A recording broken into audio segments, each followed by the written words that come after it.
Ming.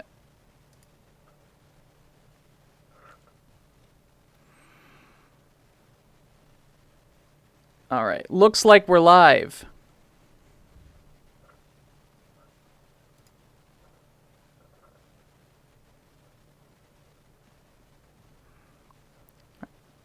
Hello, Tenek. Hi, hi. How's it going? How's it going? Lucy is here. What's up?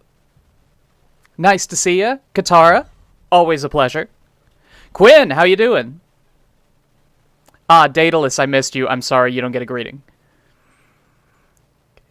It's okay, Daedalus. I'll greet you. You Roll. know, random person none of you barely know. Can everyone hear Scrub okay this time? I know we had trouble with that at the last one. Ashley, welcome to the streams. Always nice to see a new face. Metaphorically speaking, you know what I mean. Lucy loves Death Parade, huh?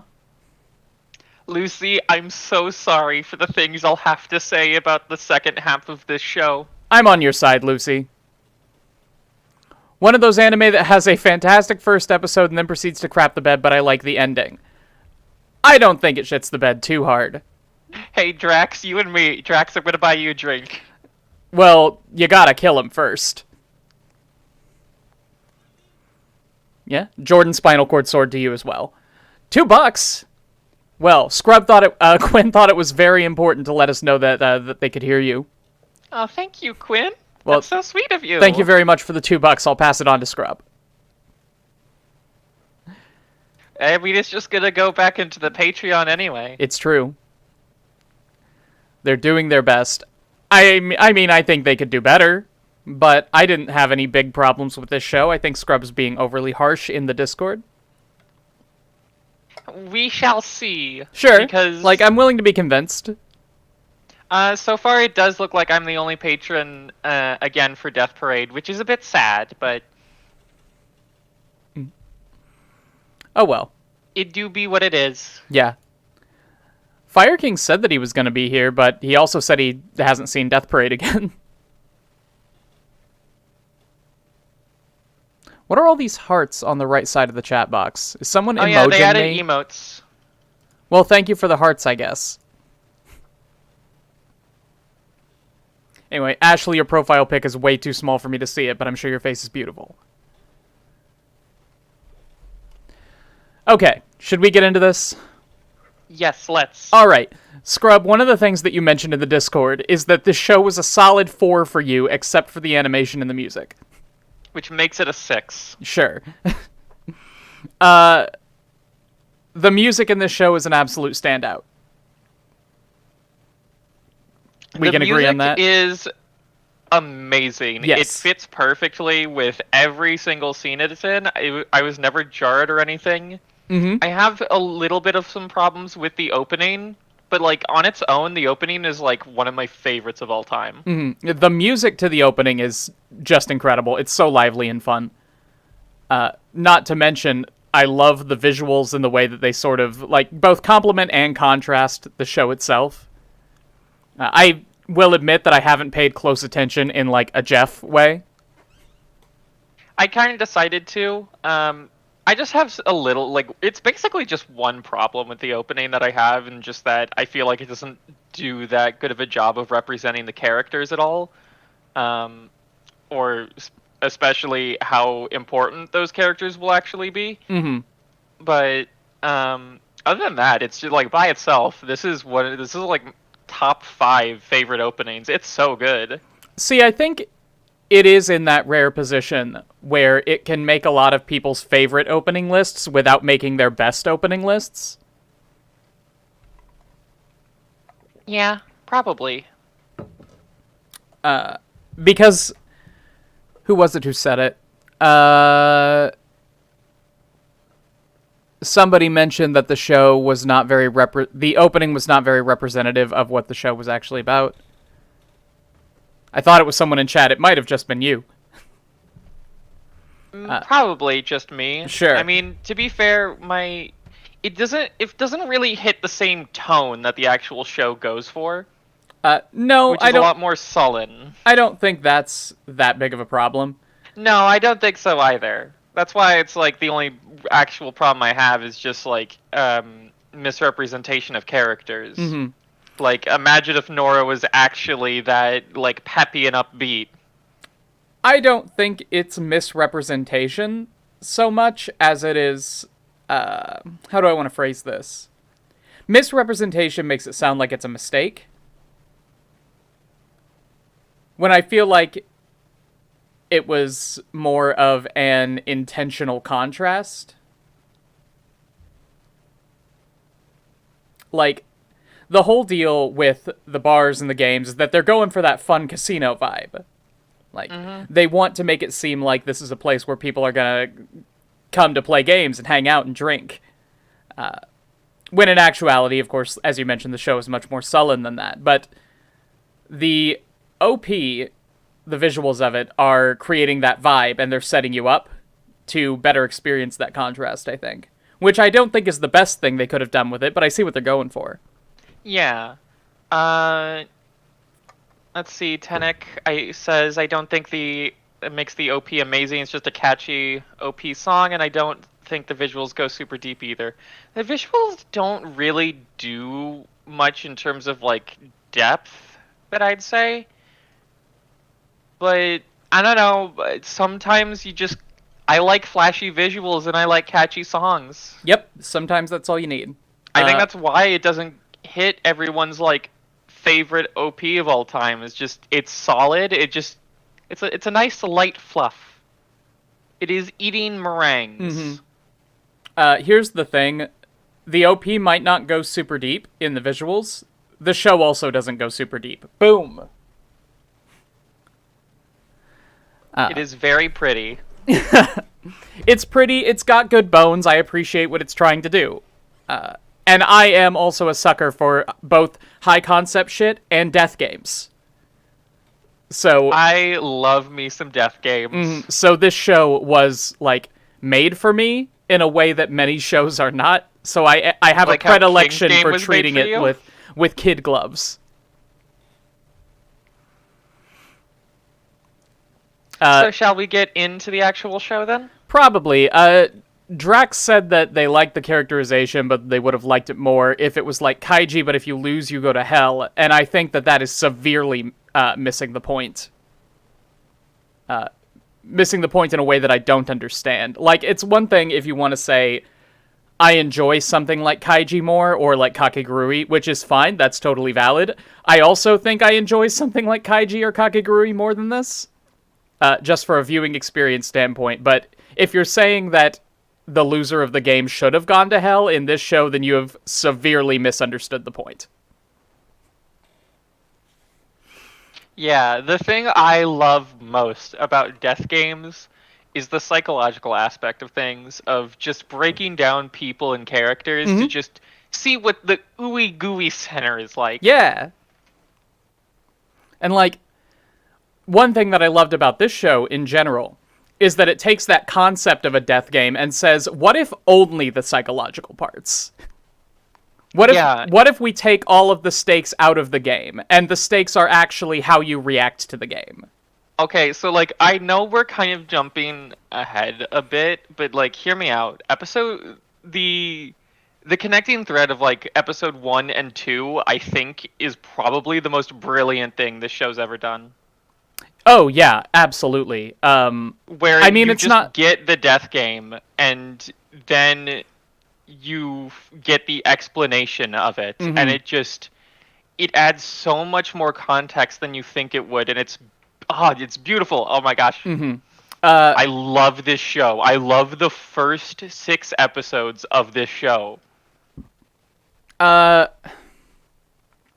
think that the first 2 episodes play into each other beautifully. I do think that there's an argument to be made that it's a mistake. Because in order to get that beautiful transition from episode 1 to episode 2, you have to watch 2 episodes.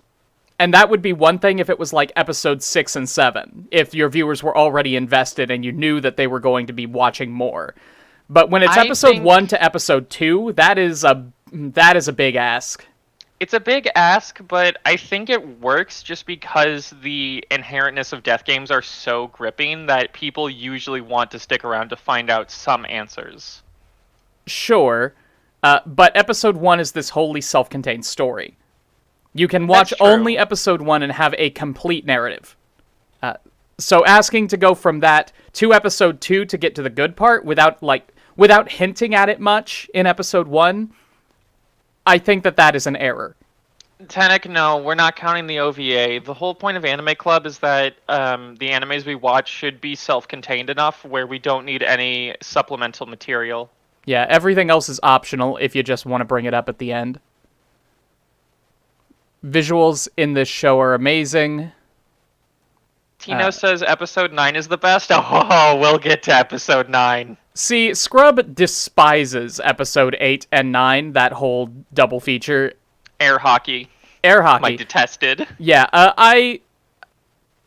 I'll hear you out. I just think that you're being overly harsh in that case in particular. Like, it was nothing fantastic or groundbreaking, but I didn't see why you hated it so much. I just really hate air hockey. Yeah, we'll get to air hockey. Why do I have such strong emotions about air hockey related things? They didn't say why they Jewed people the whole show. They sort of did say why they judge people.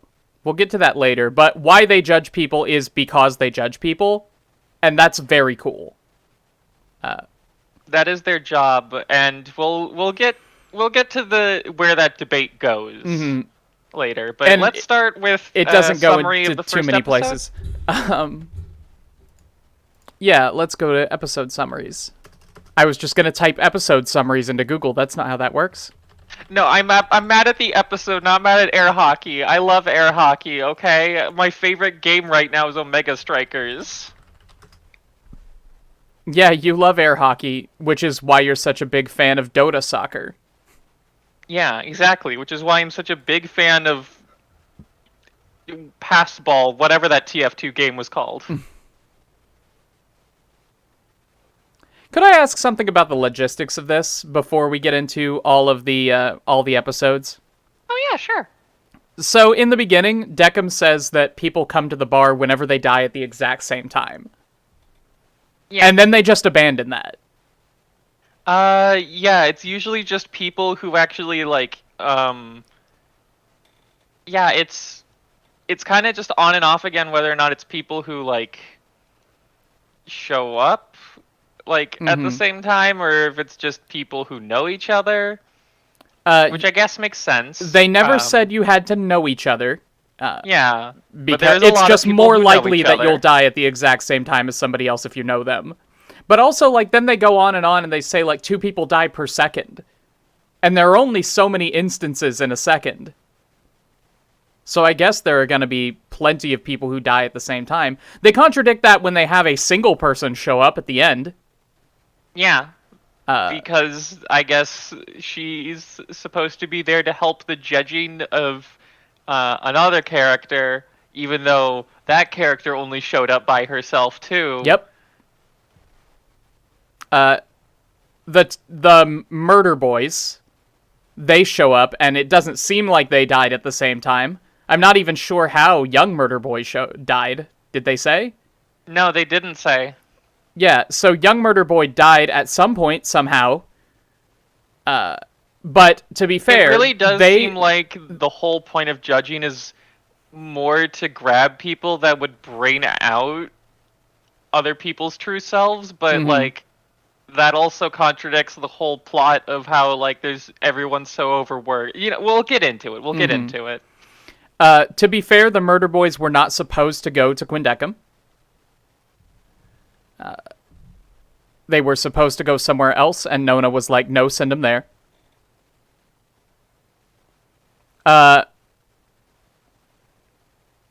The people in Vigentum, the cross heart attack folks, seemingly did not die at the same time, but there's no reason to think that they did, because Vigentum doesn't necessarily have that rule. But then the fighting game folks, I don't get that one. He got stubbed from the blonde guy, died from blood lost. Yeah, okay, I see that. I guess they can die at the same time if it's like blood loss and whatnot. Yeah, but it really seemed like the detective was dead already. Long before young guy died. Yeah, we'll get into the problem when you try to put this show up to logic. Mm-hmm. There are lots of them, which is a big problem when you have a high concept show. The concept is the important thing, and if the concept doesn't hold up to scrutiny, then you kind of lost a bit. I felt like they almost wanted that to be the point, and then they were going to go into it and never did. Mm-hmm. But no, the show, that's my problem in the whole show. Well, that's one of them, yeah. Like I said, I like this show. Scrub is the one who doesn't like this show. I'll let Scrub decide. Hey, a 6 out of 10 is still good. It's still passing if you're... No, it's still passing, even if you're in America. Sure, I consider a 6 out of 10 the bare minimum for a good show. Same. Like, a 5 out of 10 is like, you got some good points. Like, a 5 out of 10 bores me, mostly. A 5 out of 10 is watchable for me. A like, 3 out of 10 is what bores me. Yeah, a 5 out of 10, I won't complain if it's on, but I also won't watch it. A 4 out of 10 is where you start getting bad, but that's also... 4 out of 10 can also be entertaining. Like, I don't rate based on entertainment value.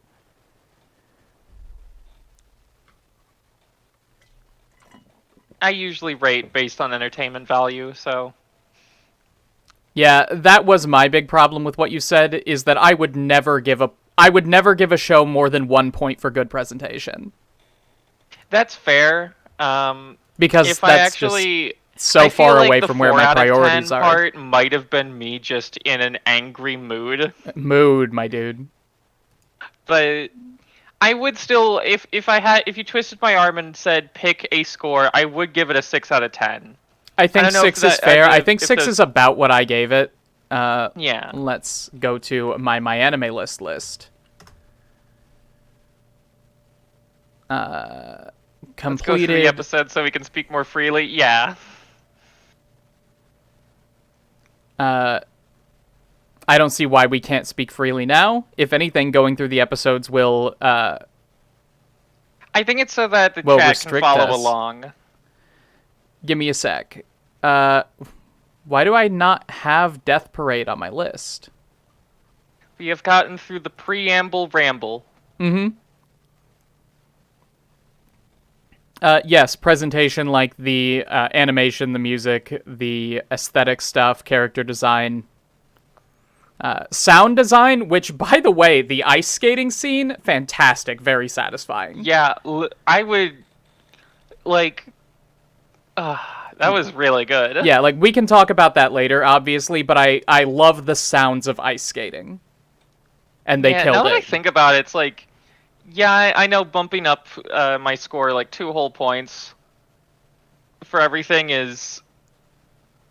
It's a lot, but, like, I don't value story, like, insanely highly over other things. If there's something with a 10 out of 10 story that's, like, got the worst presentation I've ever seen, I'm going to drop that show. If you say so. See, that just shows where our priorities are extremely different. Mm-hmm. Because, I don't know... I try to look at everything as a whole that works together. I'm fine to close my eyes and watch an anime. I don't care. Alright. Episode 1. Death 7 Darts. Newlyweds Takashi and Machiko find themselves at the Quindecim bar where the bartender Decim has to stake their lives on a game of darts where each dart landed causes the partner great pain. As the game progresses, Takashi suspects that Machiko is having an affair and tries to bend the match in his favor, only for Machiko to state that wasn't true at all, landing a winning hit. At the end of the game, it is revealed they both died in a car crash because of Takashi's jealousy, and Machiko subsequently claims not only that she married Takashi for money, after Decim prevents Takashi from further attacking Machiko, he sends them to the elevators where Takashi gets reincarnated and Machiko gets sent to the void. So, Deckham has a good voice. Deckham does have a good voice. You're right. Yes. Are you talking sub or By dub? the way, actually, real quick, did you watch the dub or the sub of this show? Dub, and it wasn't very good. I watched the dub. I didn't actually have that much problems. I don't with have the that dub many problems with it, besides- but like some of the voice acting seems like not that it was bad, but that it seems like there wasn't really that good of there wasn't a good voice director. well, I don't think the it's show. I don't even think it's a directing problem. I think it's that they weren't all in the same room recording at the same time. Because yeah, usually, I mean, that's not usually the case, but Yeah. I know it does add a lot. I guess that is the director's prerogative to make sure that they deliver their lines right. Yeah, I mean, the only problem I had with the dub was really just Ginty. No, Tennick, the husband does not get the void. Actually, the wife gets the void, which we will talk about that. So anyway, this opening episode is really, really good. Yeah, side note, Mariah and I had just watched the episode of Hunter x Hunter with the two mermaids who have the dart power right before I watched this. Oh, that's funny. Yeah, it is funny. So I just took a picture of the screen and I was like, we just watched this. What's going on? See, Tino, you say that you're mad she got the void, and I know it's explained later, but I gotta talk about this when we're at the end of episode 2. Mm-hmm. So this is just a pretty standard opening episode. I don't think there's much special about it, except that the atmosphere. This atmosphere is so beautiful. This is the kind of atmosphere that gets me thinking, what would I be like in this scenario? What would I be doing? Who would my partner be? Well, you don't get to choose that. At don't this get to point, it choose seems like that, it'd probably but, be me. It gets me thinking about different scenarios, which is perfect. This is a kind of like premise that you could just repeat over and over again, and there would be people who would watch it. Mm-hmm. Well, that's also what they did. They just repeated the premise over and over again, and people watched it. Yeah. Which is not to the show's detriment. I think that they took enough different angles with the pairs that it was very entertaining every time. My problem with the structure of this show is that I hate mystery boxes. Like, the whole thing with pretty much every single one of these competitions is not, like, the drama doesn't come from seeing how the competition plays out or even from the judgment. The drama comes from figuring out these people's backstories. And that's not something that you can do before the show tells you. So you're sort of just sitting there, watching this all play out, not knowing the information you need to appreciate the events that are going on. Mm-hmm. And that's my problem with pretty much every mystery series. I just think that narratives are stronger when the audience has more information, not less. Yeah, I saw that you mentioned that, and there are a few games where I think I would agree with that, but things like bowling, I would not. Although I do find the twist at the end kind of unnecessary, but... Sure, like, we'll get to the bowling episode in a minute. I think that one was... It was the one that was most harmed by the mystery box format, but also the one that shows why it was least necessary. Yeah, I suppose so. I still feel like there are, like, even the air hockey one will get there, but I feel like that definitely needed the mystery box element for all the twists that it did give. Mm-hmm. Yeah, but also I just don't like twists all that much. I feel like stories are usually better when you know the twist up front, because then you get to see all of the intrigue that follows from whatever this twist was. I mean, personally, I like the twist because it lets me just look back on everything and piece it together myself. Yeah. I mean, if it's good. With a twist. Usually the best twists are ones that you can guess with the stuff that you have. Yes, but I will go back to what I was saying earlier, that the reason the best twists are the ones that you can guess is because then the story's not dependent on the twist. They don't care if you figure out the twist to begin with, because the drama doesn't come from the twist. The drama comes from the setup, the situation, the character interaction. Which I would argue is what bowling works with. Yes. And also darts. If the drama comes from the twist, then a person can enjoy the story one time. If it is a very good twist, they can enjoy it twice on the rewatch when they know what the twist is. And they can see like, oh yeah, that was a clue to the twist.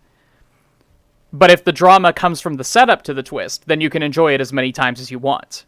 Because the story itself is engaging and it doesn't depend on deceiving the viewer to get its, what am I trying to say? To have its effect.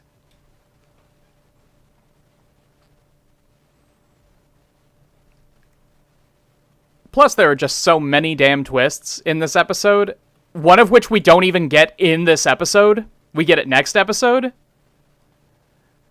Yeah, in this episode, we just get the death game setup. We, as far as we know, until we are told that the characters are dead, this is a creepy bar that kidnaps people and forces them to just like attack each other, and it's really unnerving because of that. It has such a good vibe.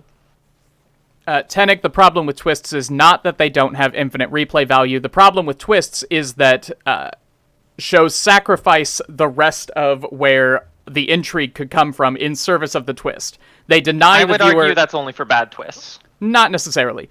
They deny the consumer information that would improve their viewing experience throughout, and they put it all in one spot. They take all of the emotion that you're supposed to have through the entire show, and they put it in one place. And that's typically just a bad setup. I would get into a video game that I think does two separate different kinds of twists that are infinite replayable, but that's getting off topic. So let's continue with Death Parade. Like it's not that twists are inherently bad, because as long as you keep that in mind and you still have a narrative setup that allows for consistent engagement from the viewer without the twist, then you can still add in a twist and it's fine. Then you run the risk of not needing it and having it be superfluous, like in the bowling episode. But you can do it.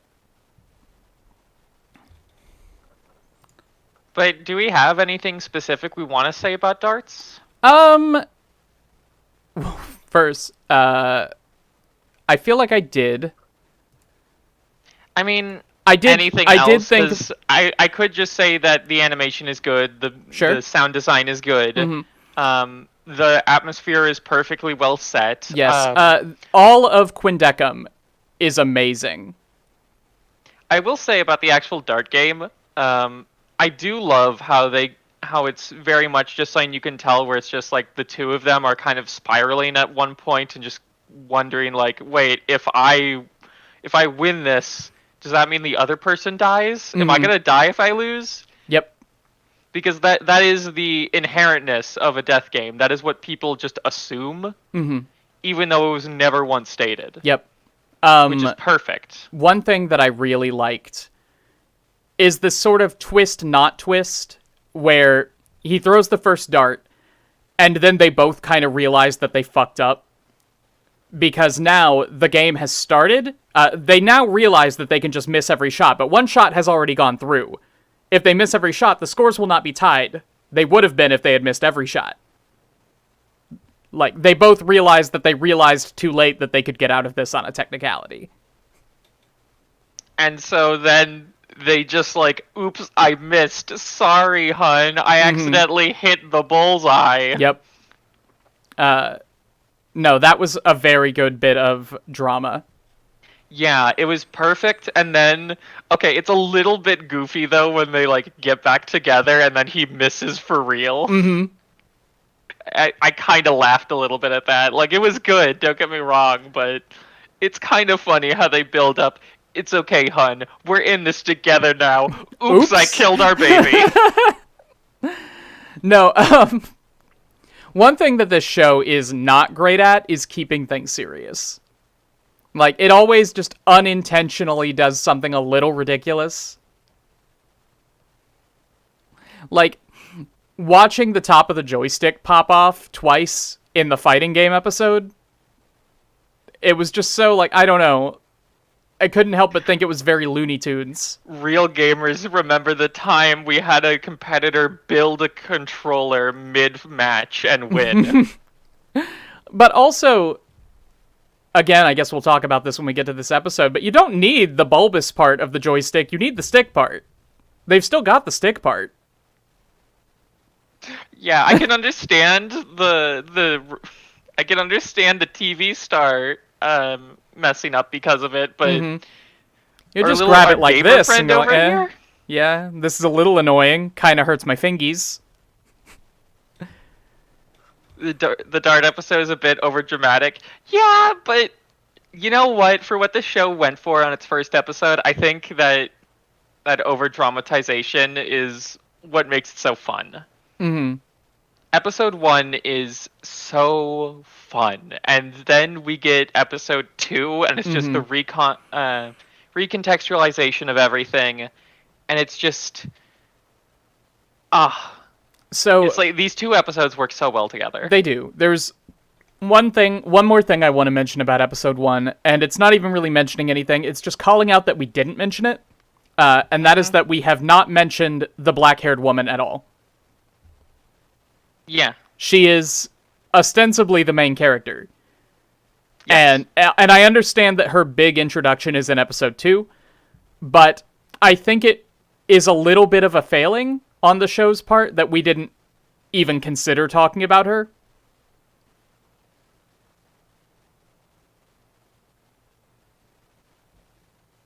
Yeah? Yeah. Little bit, yeah. Mm-hmm. We should probably go over her. I mean, there's nothing to say, that's the thing. Yeah, I think we should go over her in episode 2, or maybe even episode 11 and 10 when Let's she not actually mention matters. her until episode 11. I don't feel it's necessarily a problem, but for somebody who's going to be so important throughout the show, throughout a 12-episode show, I don't know. It feels weird for her not to be present in episode 1. A little bit, yeah. The show is prioritizing perceived stakes over world building over characters. I would put perceived stakes at the end. I would put characters over world building. I agree. I would flip that entirely, I think. I think that a big part of the character building is world building. And I think a lot of the world building is just saying concepts without actually incorporating them into the story. Yeah, that's very fair. I think I agree with Scrub. I would flip that entirely, Ben. Mostly because the perceived stakes are only on the parts of the characters. The audience knows what's going on. At least past episode 1. Episode 1 is supposed to set up the general death game structure, and she would distract from that. As much as I agree, again, I feel like that's a problem with the structure of episode 1. Like, I get what the show is doing, and it's weird, because I watched episodes 1 and 2. So, I love what they did. But it just feels like a mistake not to include the big part in episode 1. I'm fine with it, personally. I'm also... I can't say it didn't pay off, because it works very well. It's just how many people didn't watch episode 2, how many people didn't get the payoff. How many people looked at this and said, oh, it's a death game, and turned it off? That's fair. I'm thinking about it as just like there would be a lot more people who turned it on and said, oh, it's a death game, and kept watching. I don't know. I don't know what the demographics of death game enjoyers are. They're pretty popular. Yeah, I mean, Sword Art Online is big. But,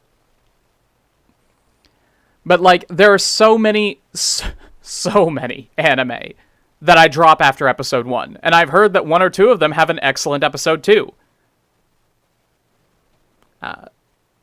That's just a risk you run when you don't include the premise of your show in your first episode. Maybe that's why I have such beef with this show, is because I'm viewing it as the premise of the show is in episode 1.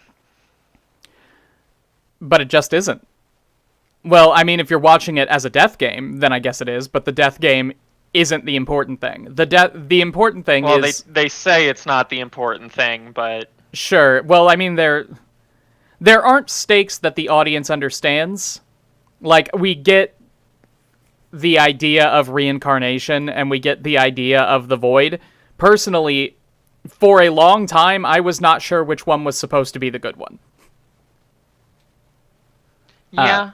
Already being dead is the twist in the first episode. That doesn't matter. I mean, it does matter, obviously, but that's not what I'm talking about. Okay, personally for me, I would prefer reincarnation over an endless abyss where I can only exist and not even just... I can't even think. I can just simply exist in a falling void. Yes, that seems like hell. But that's not what we understand the void to be until like episode 8.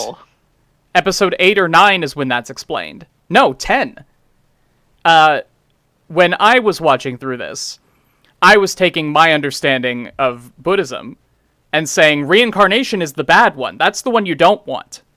Because that is true. That means that your enlightenment was not sufficiently light. You have to go back. The void is not nirvana. Yes, like that's explained later, but in like episode 10... No, even then, that's not what nirvana is about. Mm-hmm.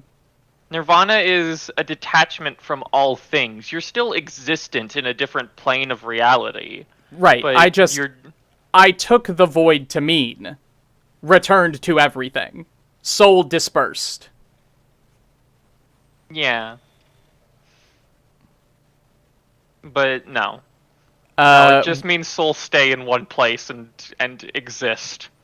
When you got to the final episode, you had to stop because you were in that scenario and did similar things. That's valid.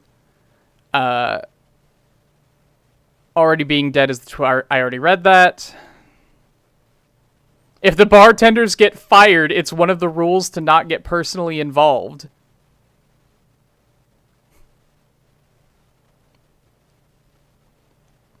That is true, but like, I'm just imagining if there actually is a scenario where any of the bartenders get fired. It really just seems like some of them retire.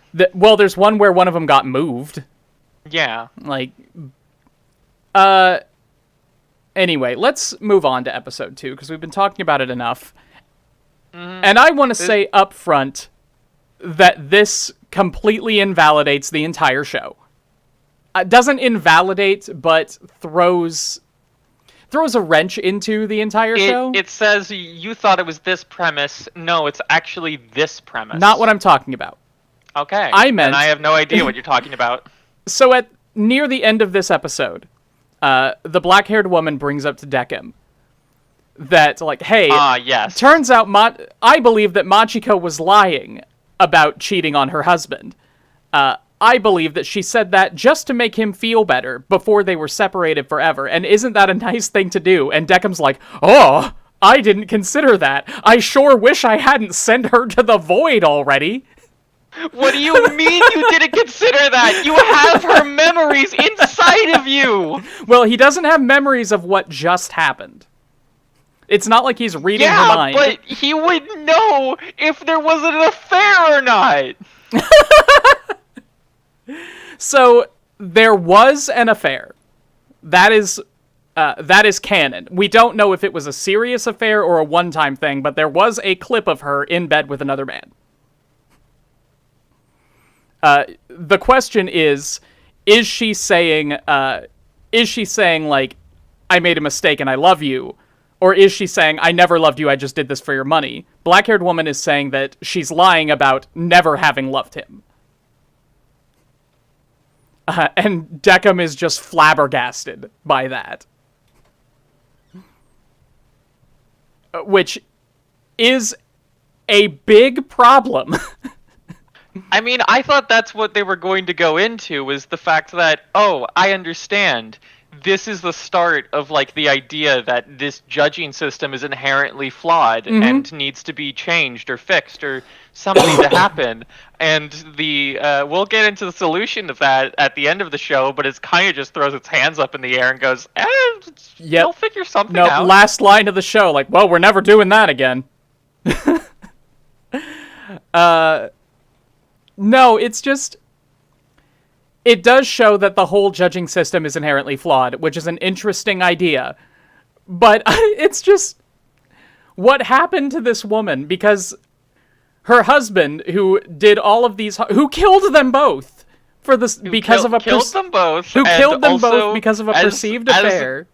Has the, like, one sane character, Nona, in this show, points out that he was also kind of an asshole. Maybe a little bit. Because he was just inherently distrustful of everything she did. He had a reason to be distrustful, but, like, I also understand that he immediately, instead of confronting her about this or asking about it, he immediately just said, she's a lying bitch. To be fair to this horrible asshole, what are the odds that you overhear a conversation that your wife's friends are having about another person who has the same name as her, who is married to a doctor, who happens to be having an affair? Yeah. Like, you talk to your spouse about this, you do not drive the both of you off a cliff. But Deckham really just got them completely mixed up. He just said, oops, wait, I thought that elevator was the reincarnation. Which is another reason I was thinking, like, oh, the void must be the good one. Because clearly she is not in the wrong here. Not entirely. She's really not, but you gotta... Like, this show is pretty... It's not that complex. Bad mask mean bad. I feel like, if anything, both of them should have gotten, like, gotten a do-over. Because they both made mistakes that were not, like, intentional murder, like some of the other characters here. But no, it's so funny that Deckham realizes right after his judgment that he made a horrible mistake, and he can't do anything about it. And then Nona said, alright, well that's a problem, don't do it again. That's so managerial. Yep. Like, it's only natural that we're not going to get all of them right. Like, then that's terrifying. Your whole point is to get them right. That's why you're not human. It's almost like some human emotions would have helped this out a little bit. Okay, hey, real quick, can I get into a little rant here? Of course. As we find out later on in the show, the arbiters, all the bartenders and whatnot, don't have emotions, right? Uh-huh. That's a lie, apparently, yes, it is. Because it's very clear that they all have emotions. Ginty is always angry and bored. Yep. It's very clear what they actually mean is that arbiters can't relate to humans. Sure, and that might be a translation issue. Neither of us watched the sub, and neither of us speaks Japanese. I guarantee I remember them saying emotions, too. Well, that is still a translation. Yeah, They do have emotions. Like, the only difference is that Deckham can actually, like, cry for another. He can relate to another person. They can empathize. Yeah, like, Genti does absolutely have emotions. It's just that emotion is disdain.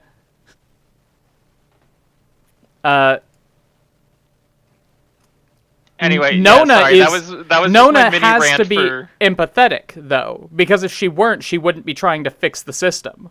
Yeah. So that's also a problem. That's also not right. Yeah. This has been my rant of you can't actually do this without writing human emotions because you yourself are human unless you are writing as a cold, hard, logical machine. Please stop doing it. It never works. This is why Detroit Become Human is the funniest game in the world. Been so long since I've thought about that game. I think about that game every single day. Mm-hmm. This show is what it would be like if AI were to judge. I feel like an AI would almost do a better job than these people at this point. Is Deckham not an AI? Are the other ones at least not AI? It seems like they're AI at some point. Not sure if she's doing it because she's empathetic. She's doing it because she thinks current judgments are defective. But why would she care? Is the problem? Yeah, you have to be empathetic if you want to make a difference with this. Yeah, if a cold logical computer saw that things that there might be a problem, a possibility, and it's not in the programming to actually fix it, if the programming is just to continue working, which is what it seems like Oculus believes it is, then there's no reason to change it. Yep. So the show actually sets up that there is a problem with the system that everybody acknowledges. It's inefficient. People are dying too fast. They keep saying it. Which I think somebody in chat mentioned is part of the implication of why people are getting judged 2 by 2, which is really interesting, and I didn't consider that. But everybody acknowledges that people are dying too fast for this to work, and we need to fix that. But the way to fix that is not to make the judging better and more accurate. It's to do it faster. It's to just say, okay, it's to flip a coin. So if the problem that Nona is trying to solve does not have to do with human suffering, then she's doing it very wrong. And if it does have to do with human suffering, then that makes her empathetic.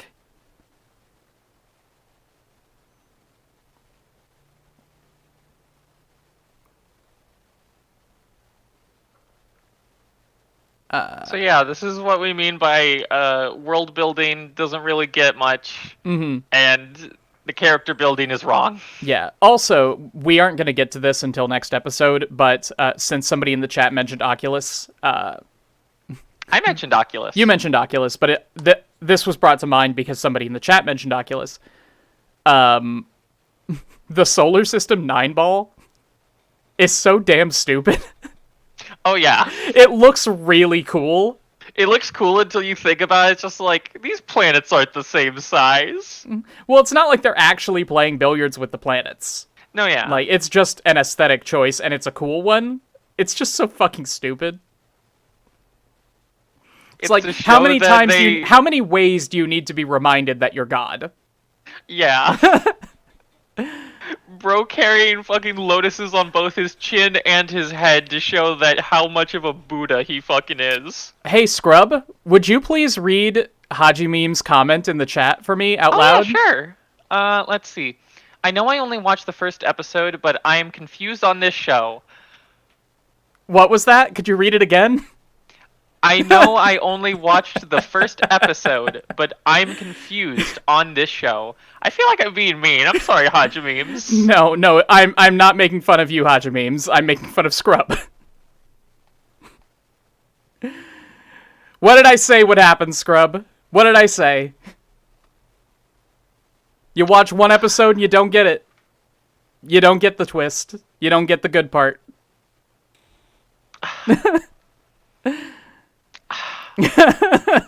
I want to just say, like, oh, but I got the twist. I didn't. But I mean, the literal evidence is right there, so. Yep.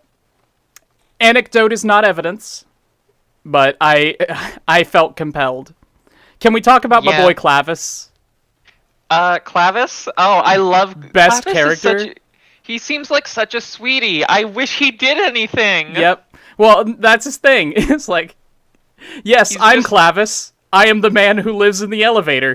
He lives there now. I exist here for all eternity, waiting for someone to need to use the elevator. You gotta go to a different floor, I'm your guy, and if you don't, I stay in the elevator. My life is hell. I haven't eaten in 75 years. I'm not allowed to go in the bars. Not unless someone else needs to go in the bars.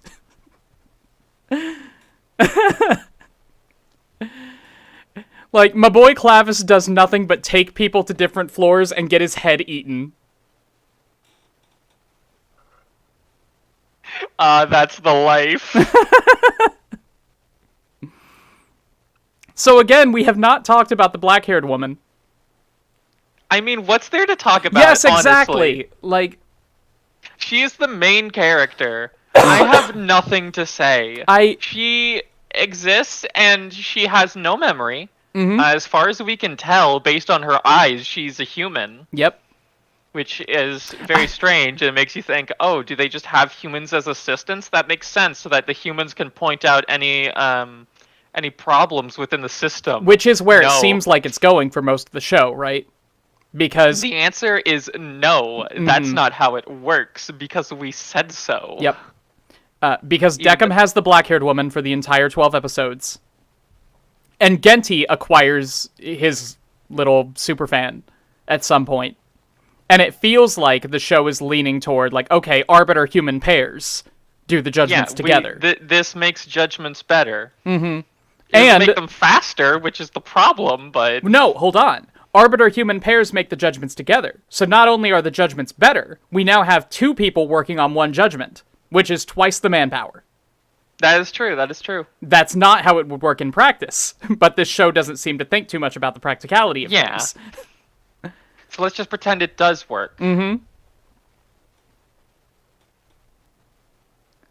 Best Girl is the first to start questioning the system. That's not true. I mean, it is from the audience's point of view. The first that the audience hears questioning the system, but no, Nona questions the system by making Deckham. Yeah, that's what T-Note said. Best Girl starts questioning the system. You're right. Should you watch the dub or the sub? I have never seen the sub. I can't say. I would recommend the sub over the dub, but that's just personal preference. Personally, I think the dub is almost worth it, even though I think it's worse, but it lets me actually look around the screen and see the visuals. If you would rather not read, then you have your answer. The dub was fine. The dub is fine. I really like Nona's voice actor and Oculus. Oh yeah, Nona's voice actor is great. Mm-hmm. Oculus does a great job.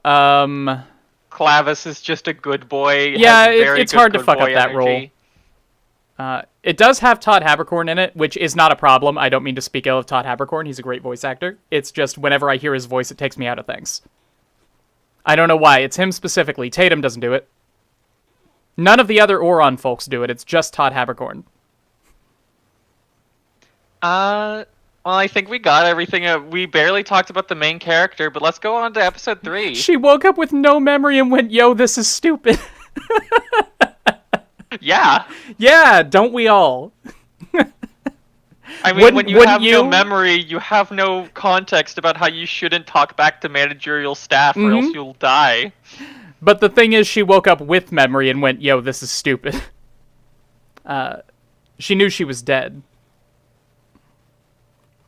Well, that part got taken out of her. She didn't even remember she was human. Mm-hmm. Yeah, which we never know why she retained her memory of death, which doesn't bother me. It just feels like something the show would explain. It's because she was so depressed and gave up on life. That is not true. Was the only, and don't ignore the fact that other suicide victims have shown up here. Mm-hmm. Episode 3, Rolling Ballade. Rolling. I like this episode. It was cute. I like this one too. I am a huge sucker for anything involving childhood friends, especially male-female pairs. So it's so adorable. It's so lovely. It's just two people who died together tragically before they could confess, before the boy could ask her out on a date. And then, in this own weird, fucked up way, they get to go on that date, and they get to go bowling together with human hearts inside the bowling balls. Yeah, that... We never really explained it, but the games are kind of fucked up. The hearts in the bowling balls thing, like... It was weird because it's so different from the rest of the games, because there's no pain involved. There's no pain involved. It's very strange... in that sense, in the fact that there are some games that explicitly are basically torture machines, and then there are some games that are just a pleasant time. Like the bowling one is you bowl with the other person's heart, basically. You get to feel their heartbeat and how hot they are. Wink? Wink, wink. Should I read this description? Yeah. Ahem. Two new customers, a college student named Shigeru Miura and an amnesiac girl who can't remember her own name, arrive at the Quindecim for yet another game. The game involves bowling using bowling balls containing each other's hearts, which each pulse according to the other's feelings as the game goes on, with the two managing to be on quite friendly terms. The girl regains her memory, recalling that she was a girl named Chisato Miyazaki who was once childhood friends with Shigeru before moving away. However, Shigeru then remembers both he and Chisato died whilst on a bus together. With Chisato also learning the truth about herself. After winning the match, Shigeru asks Chisato for a short date together with the time they have left. Shigeru also remembers the truth about Chisato, but still expresses that he wishes to be with her right up until the last moment. They part ways at the elevator, happy to have had the chance to spend time with each other one last time. It is then revealed that Chisato was actually Shigeru's other childhood friend, Mai Takada, who underwent plastic surgery to look like Chisato in order to catch Shigeru's eye. They are both sent to be reincarnated. So, like, this doesn't matter at all. Like, the twist does not matter. Yeah. They could have just been these two people slowly remembering. It's completely superfluous, but I kind of don't care. I did not get that she was trans at all, Tino. We see her as a child. She was very, very feminine. She was very feminine. Which doesn't mean she wasn't trans. Could be trans. Listen. Yeah, okay, I'm with Tenick here. No. I might have a bit of a say in this. Sure, a bit of a vested interest here. A bit of personal experience. I don't think she was trans, but you know what? We take those in this community. We take people who aren't trans. Yeah. I joke. I don't think she was trans, realistically. I don't think she was trans. No, I did not get trans vibes at all. I got insecure vibes. I got childhood trauma vibes, not trans vibes.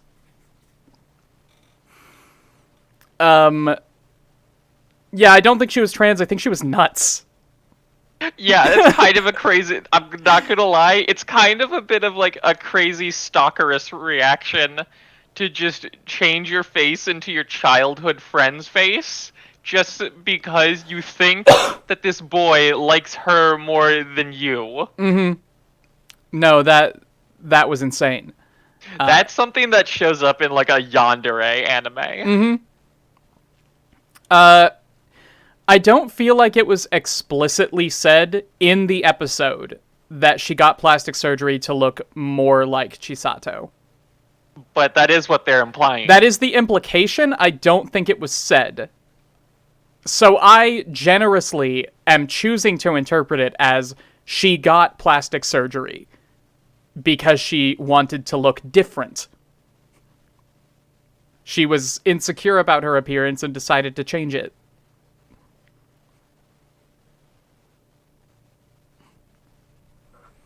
If that's wrong, then it's wrong. But the entire plastic surgery thing was entirely unnecessary and out of place. It was so funny, though. Mm-hmm. No, like, just it was seeing... literally just there to confuse the audience for a bit, and then was like, well, look at this twist. This one girl that you barely know turned out to be the other girl you barely know. Yeah. Isn't there a shot of her in a plastic surgery clinic? Yes, there is. There's a shot of her getting plastic surgery. She got plastic surgery. Yeah, we just don't know if what the reason was. We don't know what the result was, because we don't know what Chisato looks like. Not even she would know what Chisato looks like. Yes, that's another thing that makes me believe that she just got plastic surgery. Yeah, because all she remembered was what Chisato looked like as a child, and then they were in high school after, like, puberty. Honestly, cute episode. Cute episode that just gets weird. Yeah, it's a cute episode that's a little bit weird, but, like, it never really focuses it on that too much, where I'm thrown out of the episode. It's still cute. Mm-hmm. Yeah, like, all of the lead-up is cute, which is another thing about twists that I hate is that when you have good build-up and there is a twist, odds are you're invalidating all the good build-up. But when you don't have good build-up and there's a twist, then there's no reason to get to the twist. But I am glad this episode did happen, specifically for the rest of the show, in showing that even though there's two elevators, they don't necessarily go to different places. Yep. Yeah, they don't have to go to different places. They both get reincarnated because it's just a cute hangout. Mm-hmm. And we even get to see Deckham make a joke. Yes, and it was very good. All right, fine. I think we can allow you to go on your date. I assume 5 minutes will be enough. I'm sorry. That's the funniest thing in the show. No, it isn't. Both of the funniest things in the show are in episode 9. But, no, I was just very happy with this show. Obviously, like, I take stories about childhood friends and moving away, all of that hits me very personally. And I feel like they got that vibe very right. The date and the bowling was adorable. Both character designs were very good. I know that they were a little generic, but they were both both cute. Charming. The girl was very cute. They conveyed their personalities and what they were about very well, I think. Mm-hmm. I will say the part at the very end where the twist is revealed, where her eye droops in the elevator, was hilarious. Yeah, I was a little confused at first. It was like they cross-faded between two frames. Like, the animation there was not correct.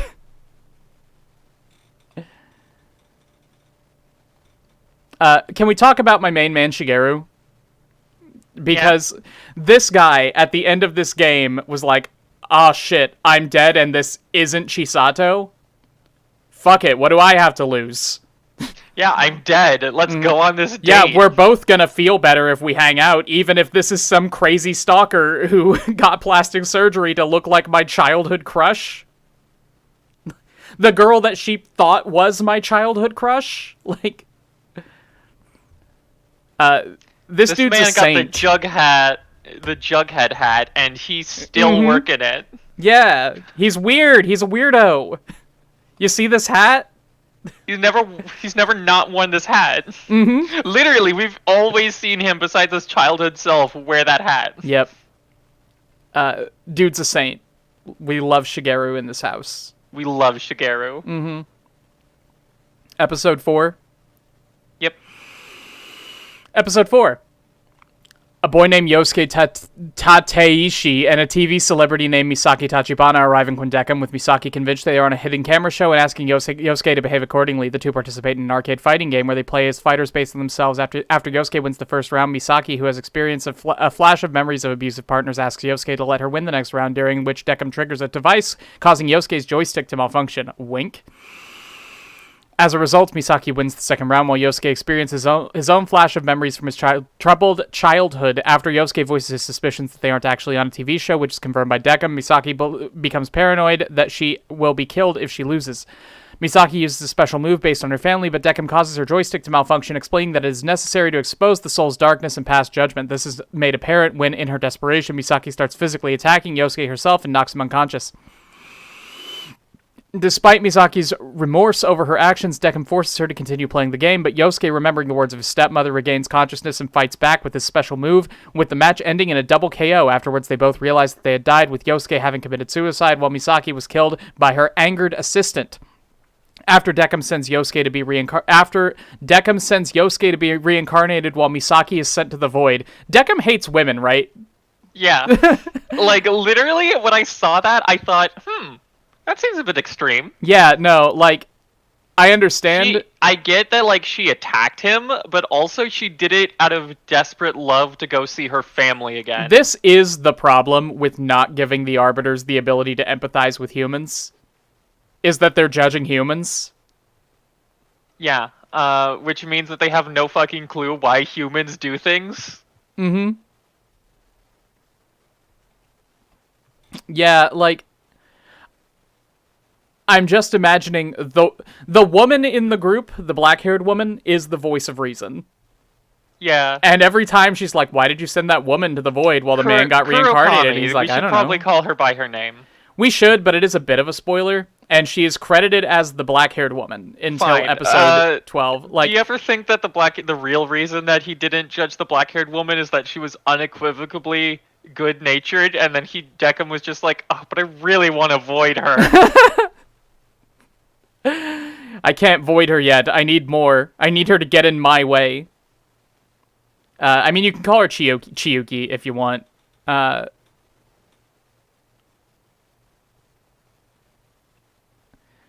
Nah, he reincarnated, not Chisaki. He reincarnated Mai last episode, so I guess he's willing to do it every now and then. That's true. She just made Shigeru so happy. Yeah. But anyway, with the summary. Yeah, what did this episode accomplish? I guess this episode was filler. I don't think so. Because this is the first one where Deckham interferes with the game. That is true. Yeah. Even though it's shown in a flashback later on that he does not like to interfere with the game. Or at the very least is too focused on the game to interfere. Mm-hmm. The mom was a pretty bad person. I don't think feeling some remorse at the end makes up for it. Sure. She wasn't bad to her kids, though. Not really. She was a little absent. She was neglectful to her kids, it seemed like. But that's different from bad, unless you're really neglectful. Apparently she was pretty mean enough to her assistant for murder? That's the life of an assistant, dude. Like, I don't know, from what I saw, even with, like, the whole showing of, like her family was like, she was too busy for them, it also felt like at the same time she was constantly busy to support like 6 children. Mm-hmm. Yeah, Tino's point stands. Does that deserve the constant feeling of falling with no senses as you have nothing to do but meditate on your continued horrific existence forever? Did she earn that? It's not even like, they literally say, like, yeah, the memories are cool and all, but we judge them based on their character. So, like, she literally just attacked a man to save the family she loves. And then Deckham was just like, I guess she needs to never exist again. What's that? Attacked a man?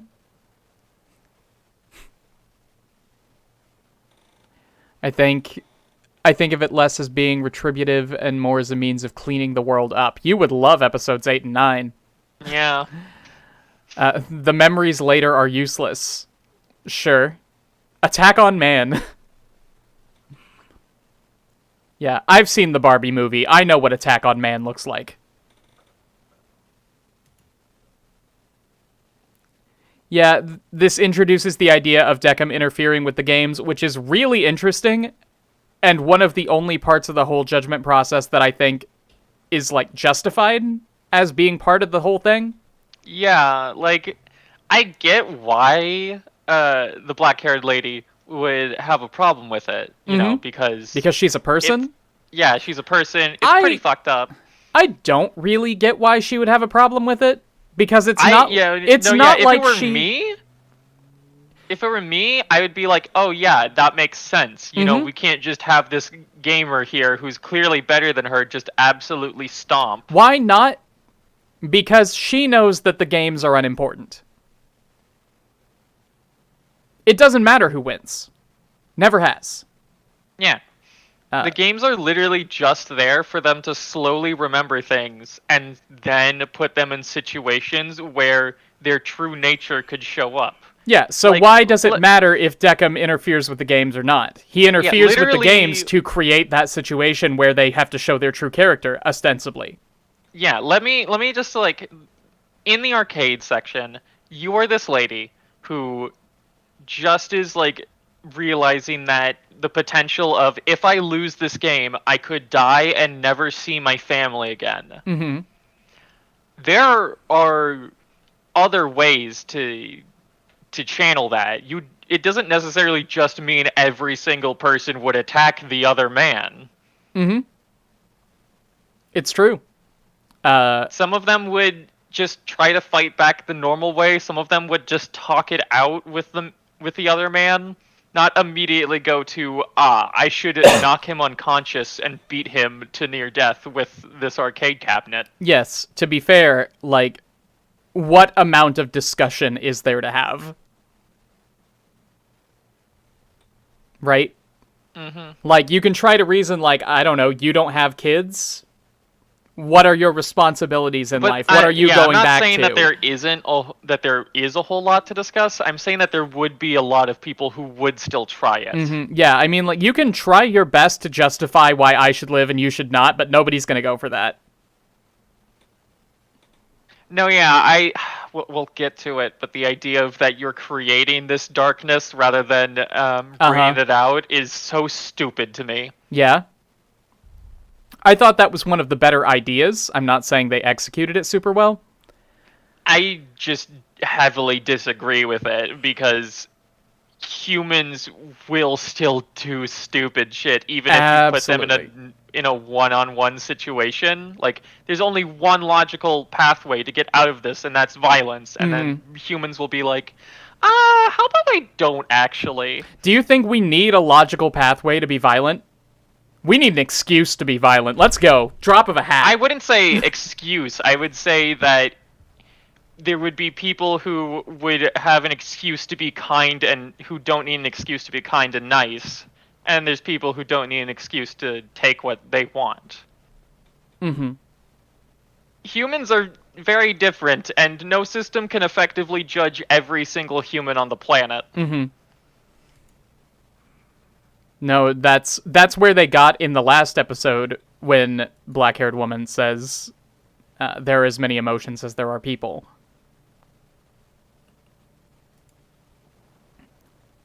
But hey, the show doesn't really seem to have a consistent message. Yeah. You watched Gantz? I did not watch Gantz. We go back to the idea of just that the system is flawed. Mm-hmm. And I like that idea. I think that's a good idea. I agree with that idea. And then the sudden shift into what is flawed about the system is something where it's like, that is the least flawed part of this system. Uh-huh. No, Ben says reason moves us whether we identify it intellectually or not. That's not correct. I'm sorry. People are stupid animals. Reason is one of the aspects that make a decision. No.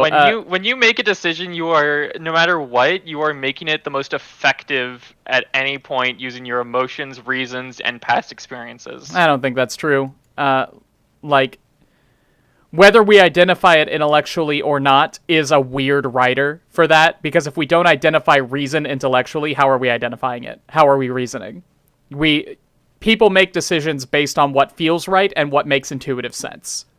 Lego asks, I took it you watch Gantz? I have not watched Gantz. Nope, no Gantz for me. The most primal emotion is fear, my dear. No, it actually is. Like, we know this. This is. Well, I don't know science. what primal means, but I understand. Fear is the instinct for survival. That is the most survivalistic emotion that humans have. Does Scrub think that black-haired woman is wrong to say that judgment creates rather than brings out darkness? Hunger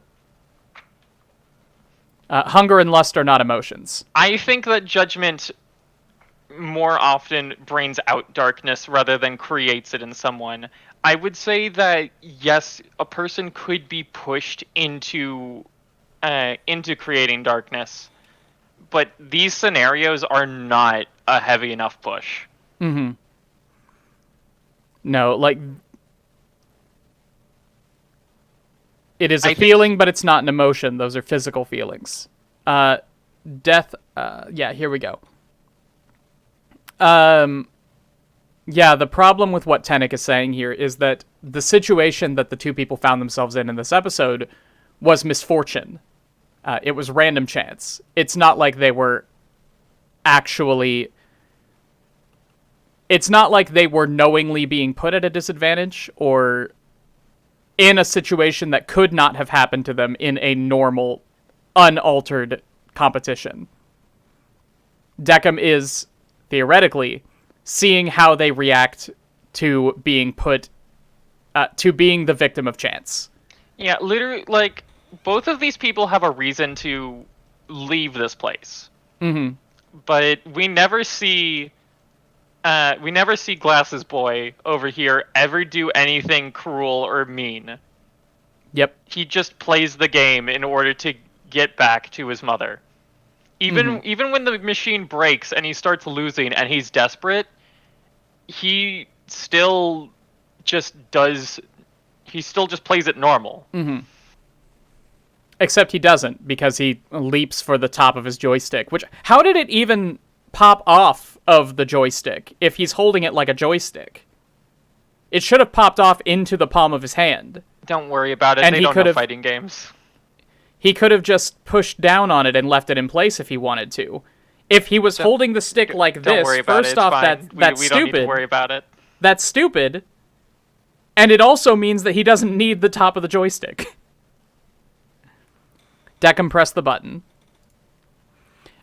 One more thing about this episode is that I love that they had the relationship between the boy and his stepmother, not his biological mother, because that does not affect the story at all. It could easily have been his biological mother and nothing would have changed. It was just such a nice little addition. No, yeah, because that's a lot more... I feel like it's a lot more relatable in the idea of, like, he would have trouble with that sort of thing, because a lot of people have trouble with that sort of thing, but I seen his regret, really... That made me feel something. Mm-hmm. No, like... I don't know. Suicide stories are always really hard to get right, because it's irresponsible of a creator to write a situation where suicide is the right choice for somebody, but because there is this moral imperative to portray it as the wrong choice, it's very easy to make it pandery and condescending. And I think that there was a decent balance in this episode. Where this man is regretful of his decision and it doesn't feel wrong that he is. So it did hit me pretty well. It was pretty good. I also say that the best thing this episode did have was Deckham just, instead of restraining people, just hugged them. Yep. For sure. And then so he hugged the lady and immediately sent her off to the void. Yeah, seriously. Fuck women, am I right? I've seen the Barbie movie. I'm allowed to say that.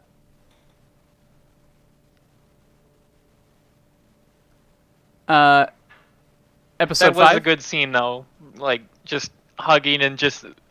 no words. Just the... No words, just hugging. And also, like... The implied, it's okay, you did your best. Mm-hmm. But your best wasn't good enough. Goodbye, enjoy your eternity of damnation. Yeah. You did and the also, best with like... what you had anyway. Bye. What you did was bad in my standards, I guess. I love how Deckham was hugging the woman, and then we just see the man, like, get in on that. Yeah. Like, Deckham doesn't hug the guy. The guy is just, like, becoming the third person in the hug of his own choice, like, please me as well. I always interpreted it as just Deckham grabbed him too, but like that is also a funny way to think about it. It does definitely start out as a two-person hug, and then we get a cut to the guy hugging Deckham and the woman. Yeah, just I think from this the episode shoulder had a little bit of a stumble, but I think overall I liked this episode a lot. It was all right. Tino says that they haven't seen the Barbie movie. I'm sorry, you don't understand women. This is what women want. Anyway, episode 5. Episode 5. The black-haired woman who has been having a dream about a boy and girl is surprised to find the girl from her dream on a panel. Nona asks Deckham to put up. As 2 new customers, a man and a young boy, show up at the bar, Deckham is taken aback when the man seems to possess memories of having been to Quinn Deckham before. Just as Deckham restrains the man, both he and the woman are put to sleep by the young boy, who is revealed to be another arbiter named Ginty. Ginty questions Deckham about the woman who was chosen for the games, as she already knew she was dead, until Nona puts a stop to him. Nona reveals the guests were part of a test for Deckham, noting that he failed to realize the boy had no memories due to being distracted by the man, who was a dummy implanted with memories. Later, as the woman continues to dream about the boy and girl, Chimmy and Chavo, Nona is seen with a book about Chavo. I think it's because the Barbie movie is feminist or something. If you haven't seen it, then you don't know. So, nothing happened to this episode. Let's move on. Nothing happened this episode. There sure was a lot of things that Could have happened, happened. that nothing happened. Yeah, no, it was a very strange episode.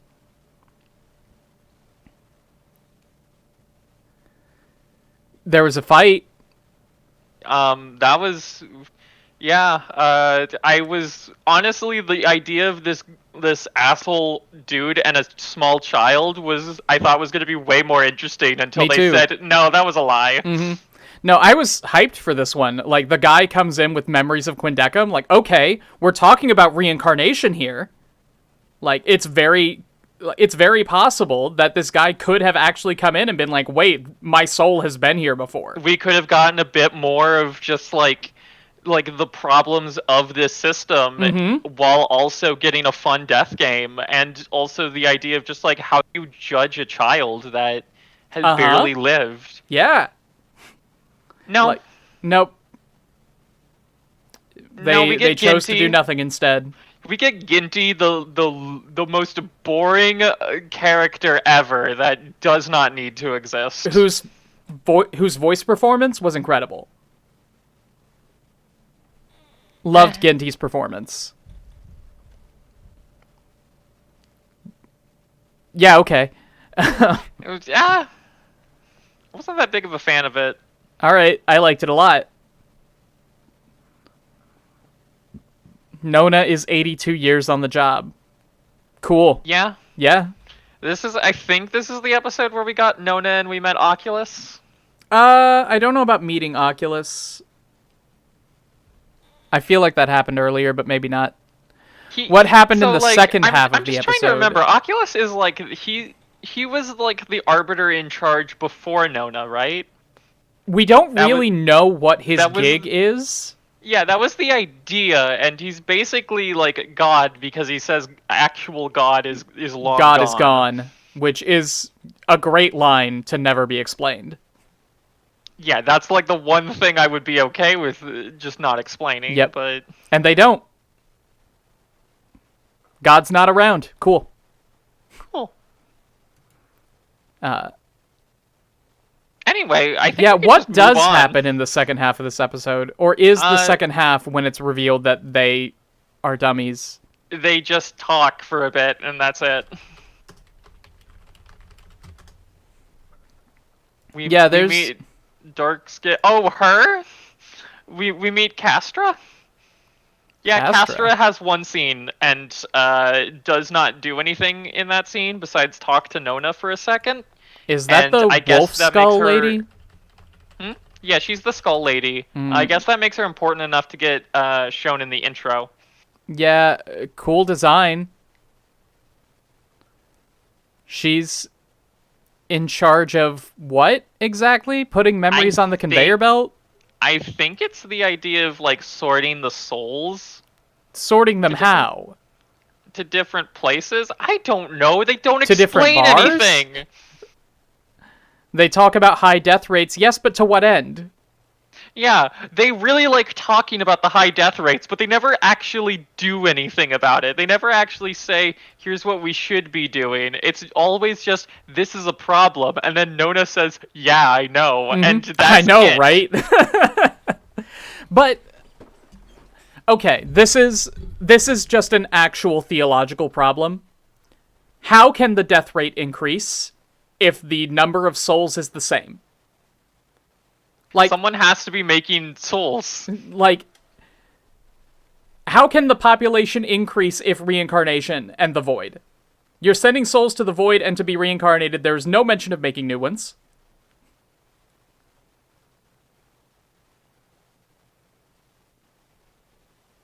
The population can only go down unless there's some other company in charge of making souls.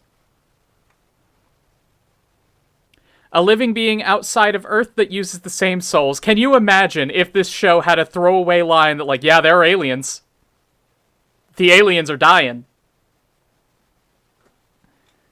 We put them in human bodies because fuck you. Yeah, I thought about that too, Tino. How can there still be a bad soul after all this time?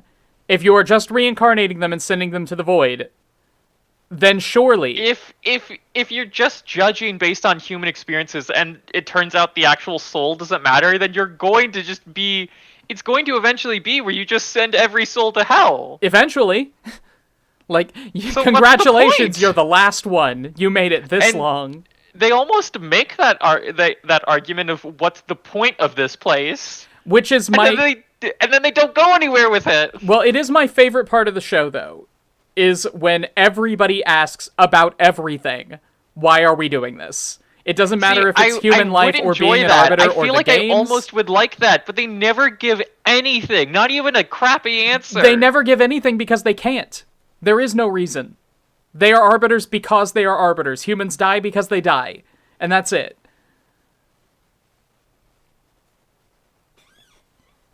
Why assume total count is finite? Because it is. They say 7 billion in the show. There can't be just an infinite stockpile of souls somewhere that just And exists. if there are, then this is pointless.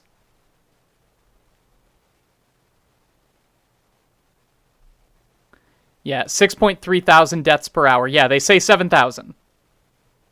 2 deaths a second. That's just the world human population. Yes, it is. Well, I guess your argument is that we can make new humans through the usual processes, and those humans get souls? Those humans get new souls, I guess? Like, the human population has increased. Either some people don't have souls, or we're getting more of them. But that's never addressed in the show. I guess they could have animal souls? There might be aliens that use the same souls. Yes, but not an infinite number of aliens. Also, those aliens, I feel like, would prefer to be in an alien body rather than a human body. Also, that is something that needs a throwaway line. Why not an infinite number of aliens? Because that's not how physics works. Infinity sure is cool. It's not the most theoretically possible in a third dimension. Why not say the universe is infinite? Because it isn't. The universe is finite. It's rapidly expanding, so it's easy to say it's infinite, but it's not. It's rapidly expanding. You cannot expand if you're infinite. Probably more souls happening. It's not really what the show is about anyway. The mechanics of the show are not what matters. I agree. That is true. Yes. It's a problem, though, that a lot of their debates are about the mechanics of the show. Yep. They're having a debate about how unfleshed out this world is. Mm-hmm. And that's making me see how unfleshed out this world is, and I hate that. Yep. Before we continue debating about whether or not the universe is infinite, because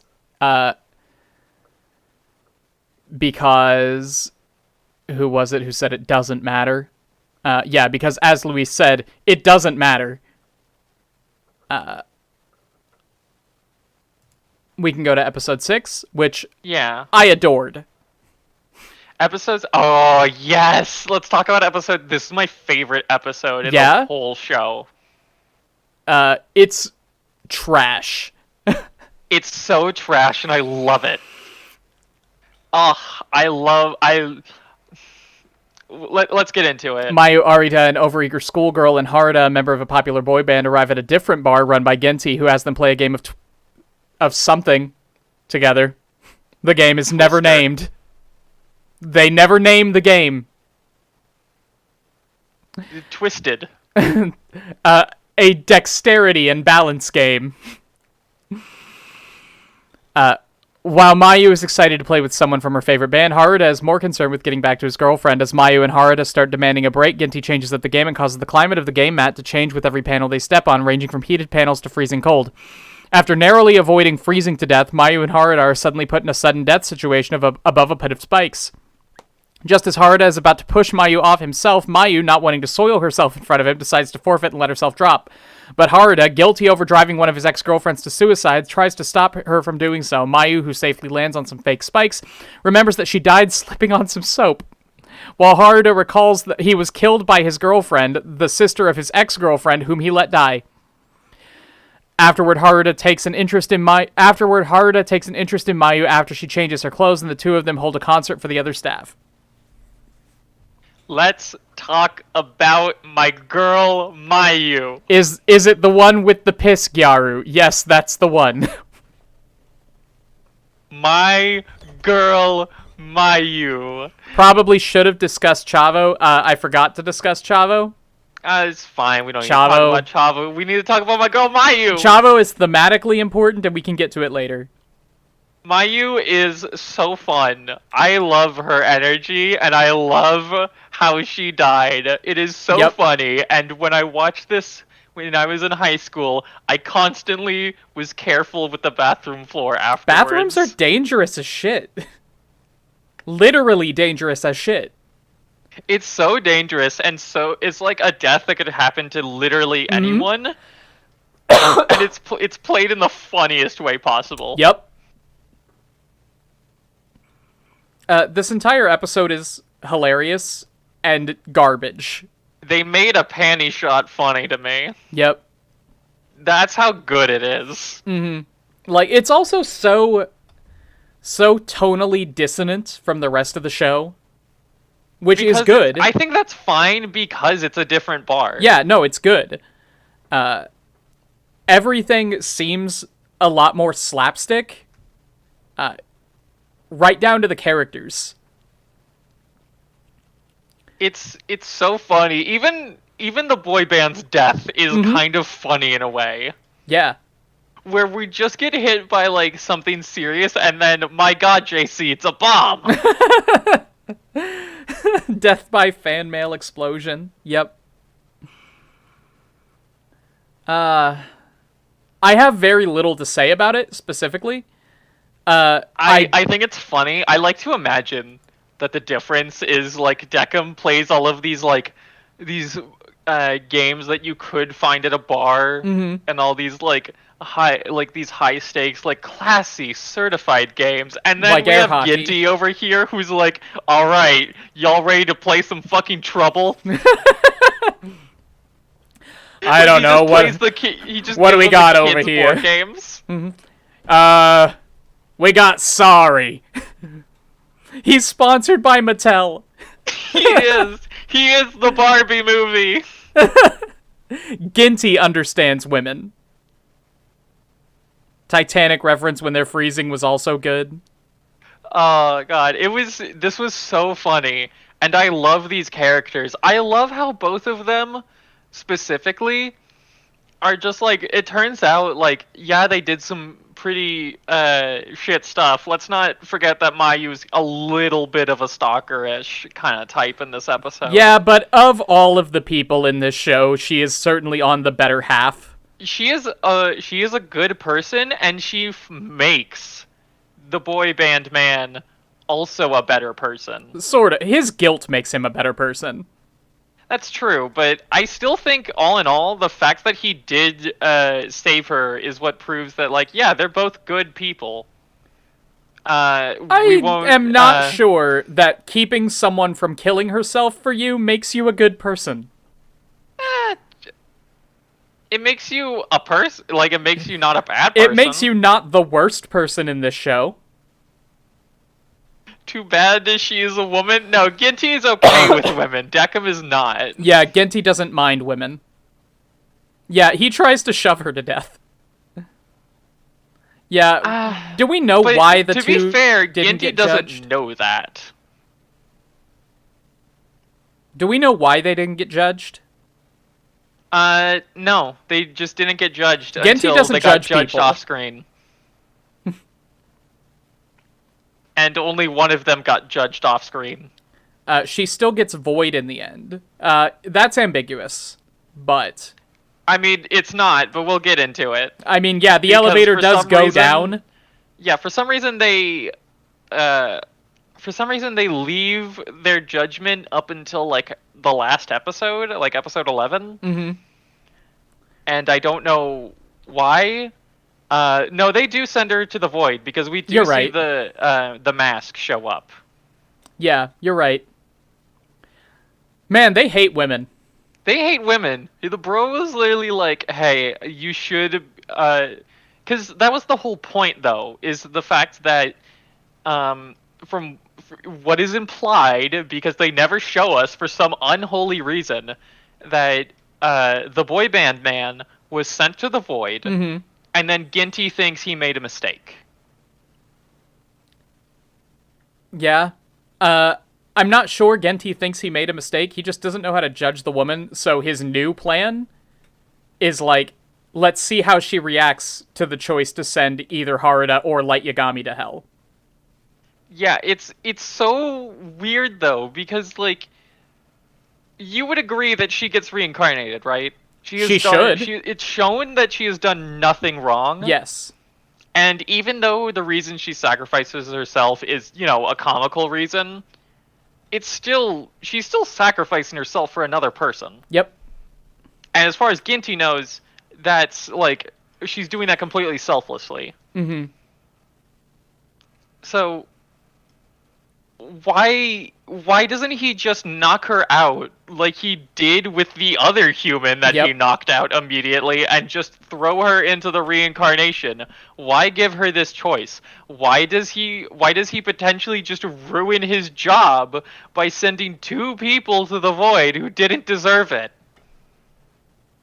I don't know, like, by the standards of this show, I can understand saying that Haruda deserved it. I can understand that. They seem very strict about who is able to get reincarnated. I suppose. I can understand that, but there's no way that Mayu should have been sent to the void, and that is the biggest travesty the show commits, jokingly. The real biggest travesty is episodes 8 and 9. Mm-hmm. I disagree, but it's fine. As fun as this show was, or as fun as this episode was, it just sucks. Like, with regard to taking the show seriously. It's just like a fun side activity that should have been more important, but it's not. Yeah, the after credits scene was amazing. Yeah, the fact that the husband got reincarnated in the first episode is just like, I feel like if he got reincarnated, Boy Band Man has a chance to be reincarnated. The husband actually did nothing wrong, though, until the competition. He was the victim of a misunderstanding. He drove them off a cliff. He didn't do that intentionally. He was a reckless driver. Does reckless driving condemn you to hell? Like, yeah, I said he drove them off a cliff because it's funnier to phrase it that way, but that's not what happened. Yeah. I agree with Ben Zur. This episode really is just taking the piss. Ha. Yeah, my interpretation of the void is that a soul goes to the void, has finished its journey, but that is not what happened. No, yeah, they specifically state the void that is torture. Still conscious. Yeah, they say it's hellish. It's beyond comprehension. Yeah, that's not what happens, Luis. Sorry. Red-haired guy definitely leans things being faithful to their natures, just brutally accepting it. I agree that it's very clear that the arbiters have different ways of judging, and they have different interpretations of what's worth being reincarnated. Which, if they don't have emotions, then that shouldn't be the case, but we're just gonna move on. Do we hear anyone except Ginty ever say that the void is torture, or that it is the bad place? No, just Ginty, I think. Just Ginty. All right. Is it possible that Ginty is lying? I guess technically he could be if he's still judging Mayu. Um, We also don't see what Mayu decides, right?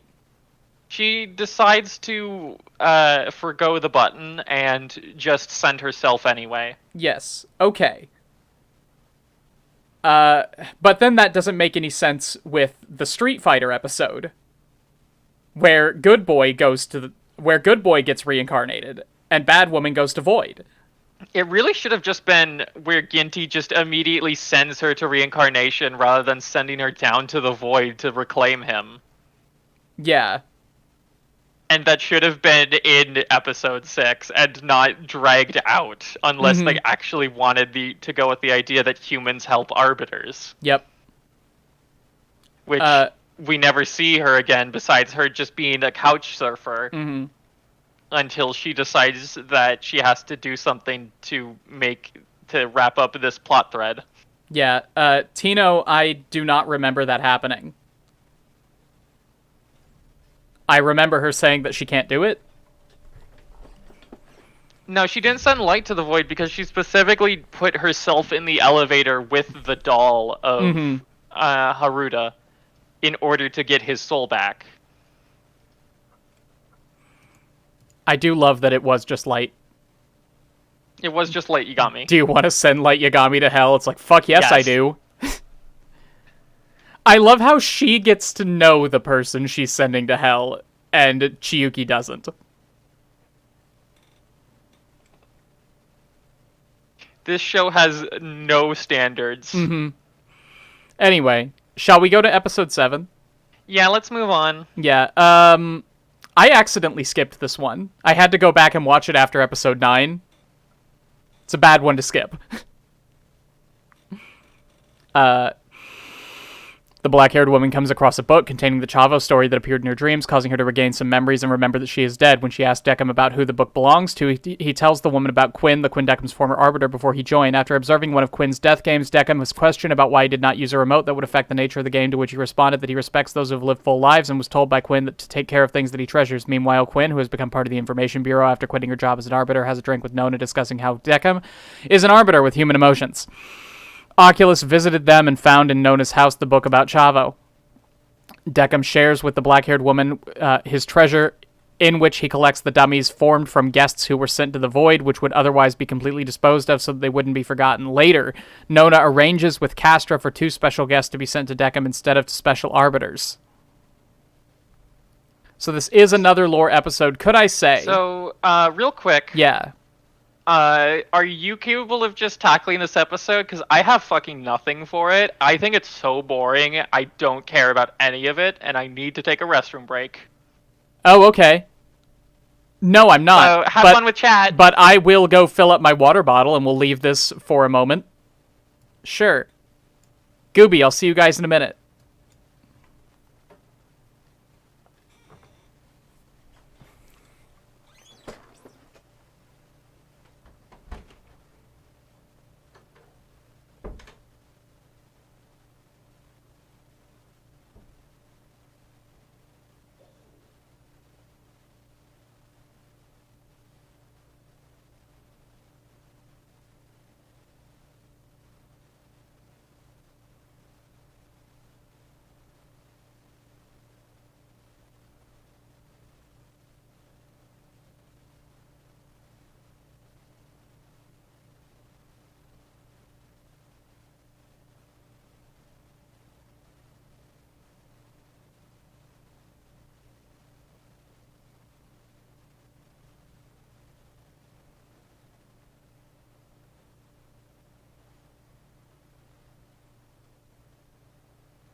welcome back. Hello, I'm back. I feel welcome. Anyway, episode 8, right? No. We have to talk about episode 7. Just for a little bit. This is the fine. one where we get a little bit more about Chavo, which is important. Deckham's creepy fucking doll hobby. It's fine. I love the part where the black-haired woman is talking with Deckham. And he's like, yeah, this is the thing that I treasure. This is my hobby. I make sure all these people aren't forgotten. And the black-haired woman is like, maybe it's not so creepy after all. Like, yes, it is. Yes, it is. This is very creepy. Yeah, no, it's pretty horrible, actually. It's even worse now. These are dead bodies. These are dead bodies, Like- and also, I think it's really creepy that the one he shows her is that woman from the void. Mm-hmm. Like, I get the idea is that he learned a lesson there, and he doesn't want to forget it, and that's why he does it, but, Mhm. like, I feel like there's other ways, man. I didn't catch it. Thank you for pointing that out. See, it's good that we talked about this.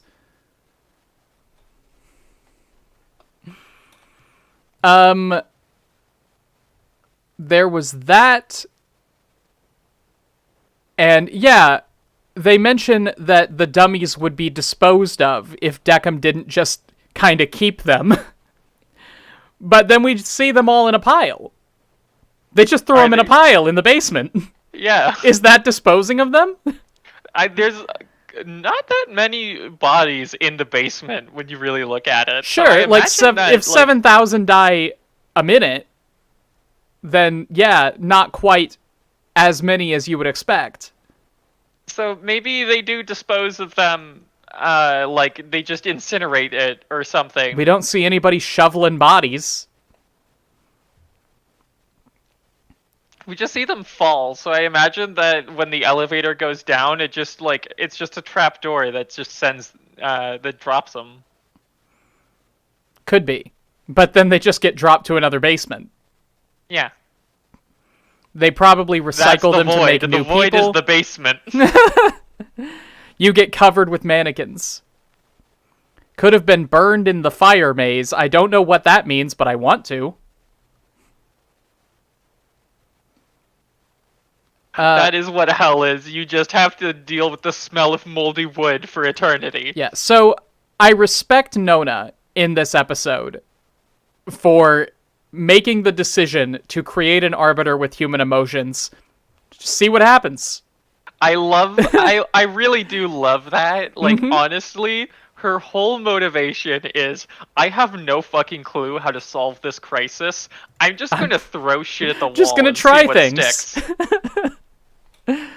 Which is like the worst possible way you could go about trying to solve things. But I respect it.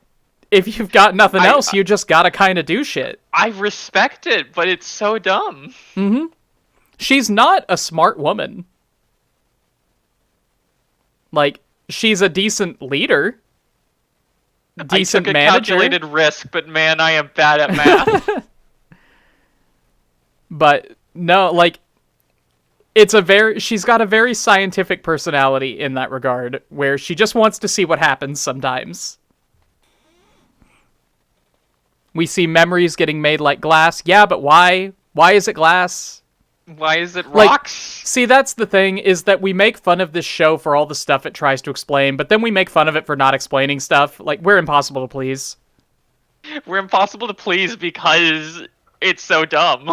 Sure. Yeah, it's glass Like, because it looks cool. That's the answer, and it does look looks cool. It does look cool. It paints But, an like, abstract picture of their life, I guess, and then somehow the arbiters can read it. Sure, But, I'll well, no, accept that. the way the arbiters read it is having the memories beamed directly to their brains.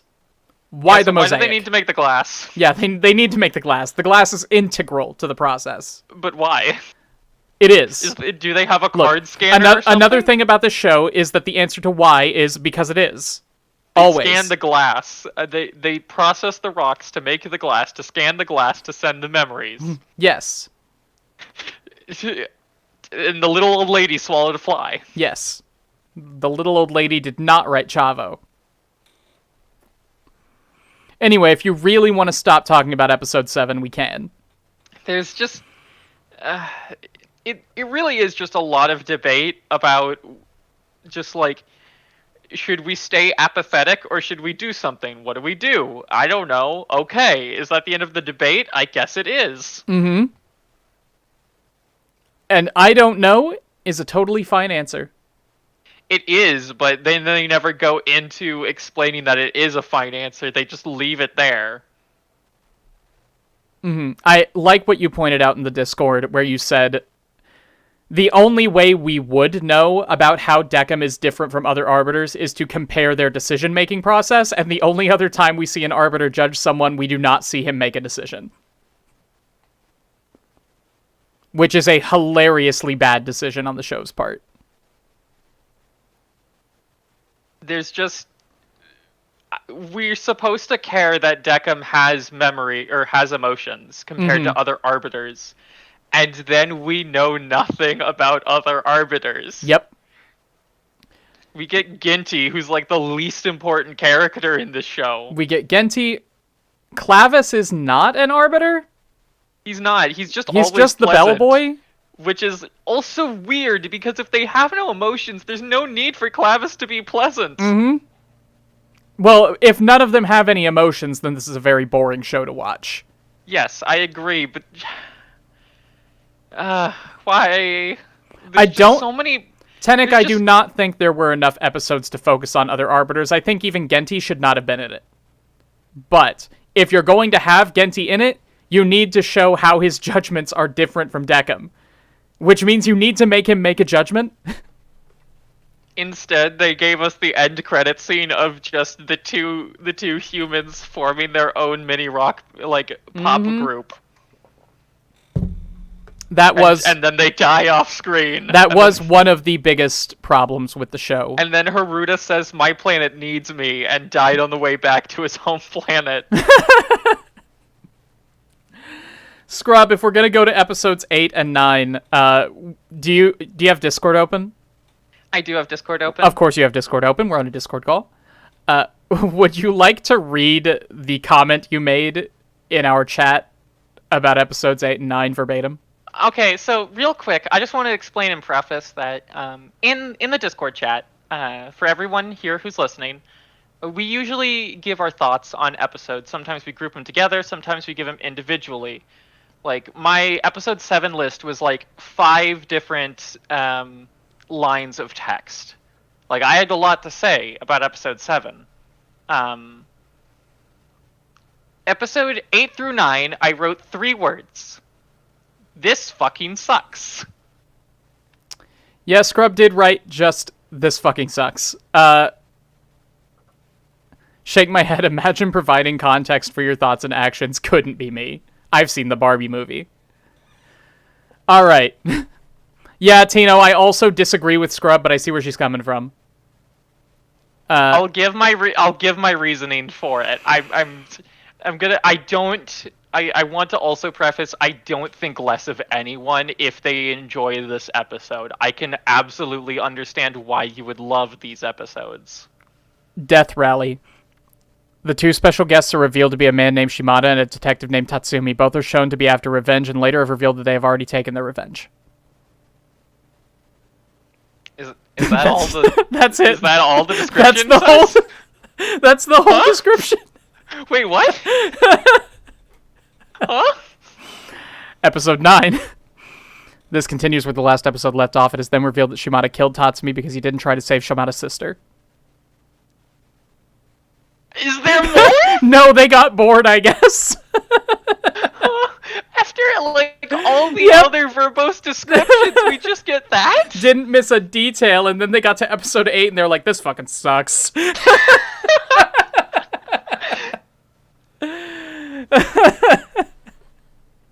So I'm gonna go watch the Barbie movie. Why don't you give your opinions on this before mine? Alright. It's gonna be hard because usually I look over these descriptions to remind myself of what's happening in these episodes, and I don't have that. You have the bare bones. My biggest thought is that I love Dexter. Oh yes, episode 9 had the 2 funniest lines in the whole season. Like, you were talking about how funny Deckham's joke was, and I was just like, not anywhere near as funny as as the 2 jokes in episode 9. Oh yeah, that's unfortunate. But yeah, when the detective's like, the Tribunal of the Soul, huh? That's quite a name, isn't it? It is. But that killed me. And when Deckham is explaining to Shimada, like, the deceased cannot be killed a second time, however, you can still inflict excruciating pain. That's unfortunate. I love how he's so verbose and just the most fucking unhinged, like, supervillain with the way he talks, and then it's just, that's unfortunate. It's like, well... Oh dear. Just, okay.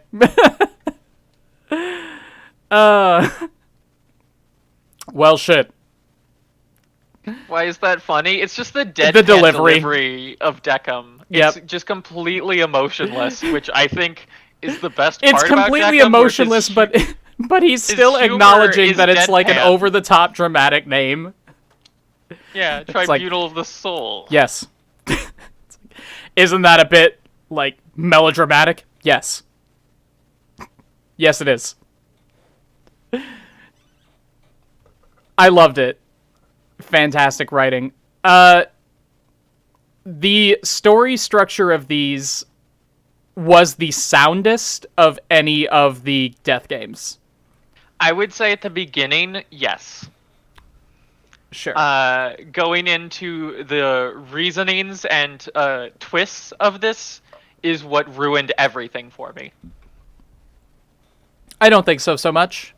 But, like, yeah, it was melodramatic and campy, and when the guy started going full Dexter Morgan, it was like, yeah, okay, whatever. But I don't think it was bad.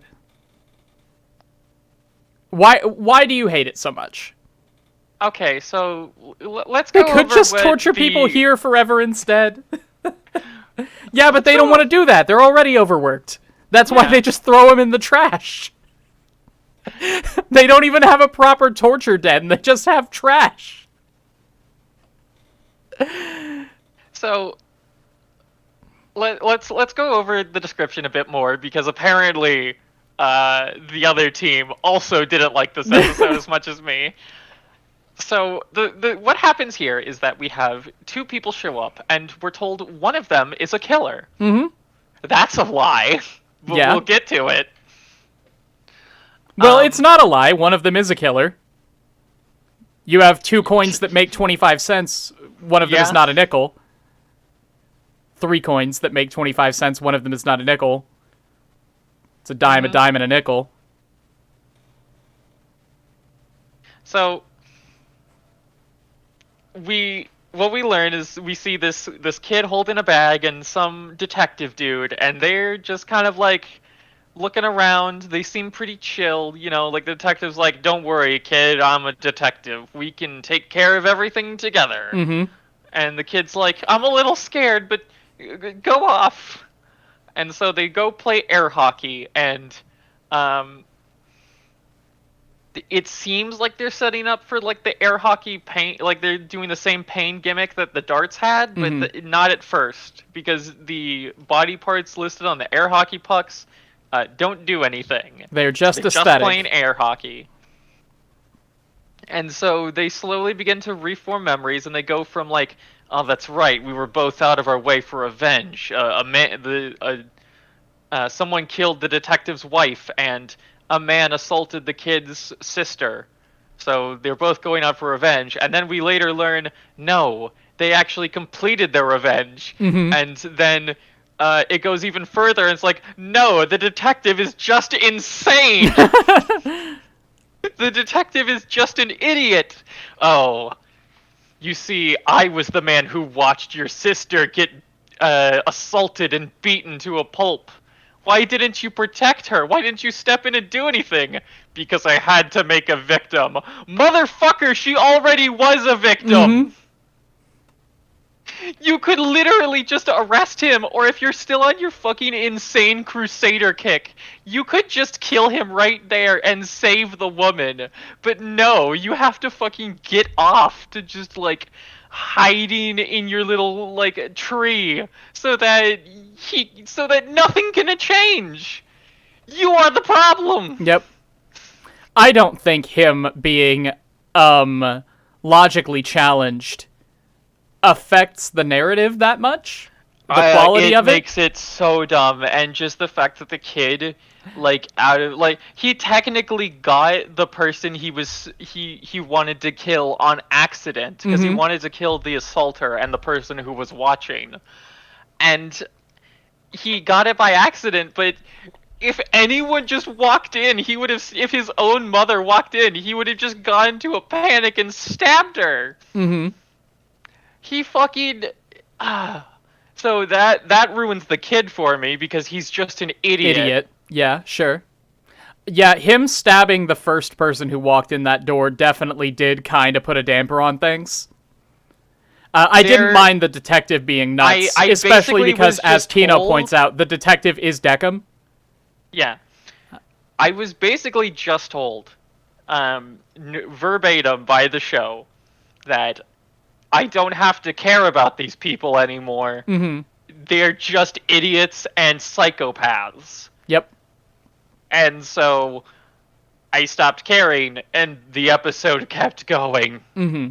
Sure. That is the worst feeling, when you stop caring about something and it just keeps going. It's not just them, because the woman with black hair is an idiot right now. She has taken the idiot ball. Because she talks about, oh, you're creating this darkness in them. You don't have to stab, you don't have to inflict all this pain. You know, this, like, you're being judged right now. I'm going to explain the entire point of this area and ruin everything. And then the kid hears this, realizes that he could either be reincarnated and meet with his sister, or go into the void, and he decides, yeah, I guess I'm cool with eternal damnation. Because this guy made me mad. Sure. And then the woman in black is just like, you created this scenario, and then Deckham has a heart attack or something. It's so over dramatic. Like, Deckham just starts clutching at his chest like, oh, emotions, And it's just like, no, they didn't create this darkness. They were both just fucked up people in the first place. Fuck! So, the thing that I go back to is the comment earlier about how people make rational decisions whether they realize it or not. And this episode shows that we certainly do not. This kid is not acting on logic. He doesn't think at all, which is how he got into this position. Yeah, I'm fine with him. I'm fine with him either, like, stabbing, like, the coins, or, like, I'm even fine if he, like, attacked the first person he saw come into the room while he was still in a panic. I'm not fine with both, because if both happens, we know for a fact that he has had time to reflect, and he has chosen to gain zero understanding or anything from this encounter. So, this episode sort of raises the question of what is the point of the penal system? Is it punishment or rehabilitation? Because it's judgment. It's neither of those. Yes, no, there is no point, is the answer that this show always comes up with. But this show is saying, okay, these souls cannot be rehabilitated. These people are both shitheads, and they are going to go to the void, so that we separate them from society forever, and they can hurt nobody else. Which is exactly what the detective does all the time. You say it was stupid for the detective to allow the assailant to continue harming the person. Well, that is what Deckham is doing now. with the boy and the hockey pucks. He even gave him the hockey pucks and said, go ahead and stab these if it'll make you feel better. It'll let me judge you more. Even though he already has enough information. He has all of the kids' memories, and he has what has happened so far in the game. That is enough. He has condemned people to the void for maybe having an affair. Like, if you are saying that the detective and the boy are idiots, which I'm not disputing, then you're saying that Deckham is as big of an idiot, which I guess is what I've been saying this entire time. Yeah. No issues there. Mm-hmm. I think Deckham was also an idiot in this episode. Everyone was just holding the idiot ball. Mm-hmm. That's the point of the episode. You're damn right. It's a bad point. The system is wrong. The system is wrong. I feel like we going to fix it? No? Then No. why are you bringing it up? The point is that people are wrong, I think. I think they're trying to say that, like, nobody has the ability to judge anybody else accurately, which is right but boring. I would have appreciated if they came up with another way, like think about a way that you can judge people. Yeah, Like, give an come answer. on. Take a stand. It's what makes Deckham actually employ empathy in the future. Yes, I guess. Yes, but he does it in a dumb way. Yeah. He does it in the worst possible way. Yeah, neither of us said the episode wasn't relevant, Tenek. Of course it's relevant. It's one of the most relevant episodes. Yeah, it's Two one of of the most relevant because episodes. it's the spiral for why I stole why I stole 6 points from the story of this show. If you can't judge, send them all to reincarnation. Like, again, this is a theological question. Yeah, but that could have been brought up. That would have been super interesting if someone brought that up. Yeah, again, this is a theological question. But nobody brought it up! If you reincarnate a soul, and it is born without memories of its previous life, and it makes entirely different decisions based on the situations in which it was brought up in this new life, in what sense can it be responsible for what it did in its previous life? Why are you punishing a future soul? Why are you punishing a soul for something that it did in a past life, effectively? Is there something like a soul is inherent to its nature? And then we can get into a nature versus nurture debate, but Can't no. be. Cannot be. Because if it were, then you would never get the same soul twice in Quindecum. They would always get the good outcome, every time. There's no point in judging them again. But we don't get that. And we don't get that. We should have gotten that. Is that they try to debate and bring up these ideas, and that they forget that the whole premise is inherently flawed if you stare at it long enough. If a person's sister is murdered and the person kills the killer, do you think they should go to jail? Not enough information. Sounds like a nature versus nurture debate. It is. But the show doesn't go into it. Not a bit. No matter what, it's better than The Void. Yeah, The Void sounds horrendous. The Void sounds incomprehensibly bad. None of the people portrayed in this show deserve what The Void is described as. None of them. Why would there only be good people in the case that a soul is true to its nature? It's not that there would only be good people. It's that there would be no point in seeing a soul that has already been reincarnated. The implication then would be that every single soul that goes to the void has never died before. Because if they had, they would have gone to the void earlier. Does anyone deserve the void? I don't know, like Hitler? Probably. Mussolini? It's impossible to say. There's no way for a human to conceptualize that level of punishment.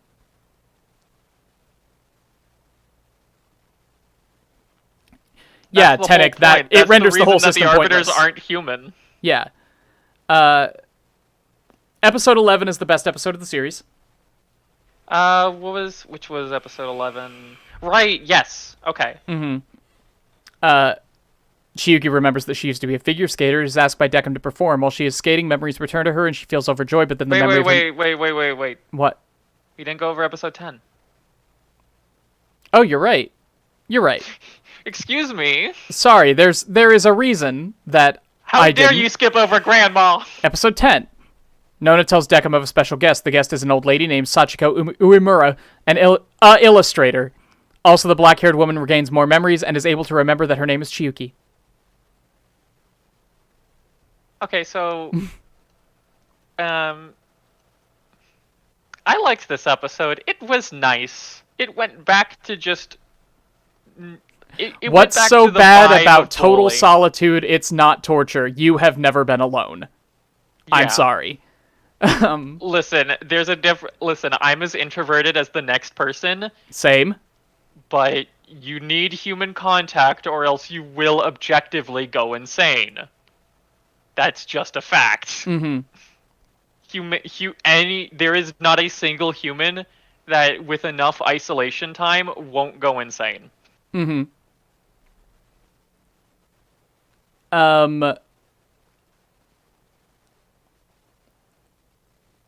Is that essential to a soul? There is no such thing as a soul. I mean, we don't know. Yeah, the soul is an inherently unprovable concept. You can say made up. Reality. It's fine. This is a safe space. The soul, you could say, is more just like part of the brain as a physical thing. Like, there's no way to judge a soul that we know of. Yes. Episode 10 was fantastic. I loved the introduction of Decim becoming part of the game. Mm-hmm. I don't understand why he decided not to take any memories. That if that's his idea of being more empathetic, I think it's a stupid idea, but we'll just move on. Mm-hmm. I don't really have that big of a problem with it. Yeah. I feel like Decim was trying out the idea of judging somebody based purely on how they act in the competition, instead of knowing anything about their life beforehand.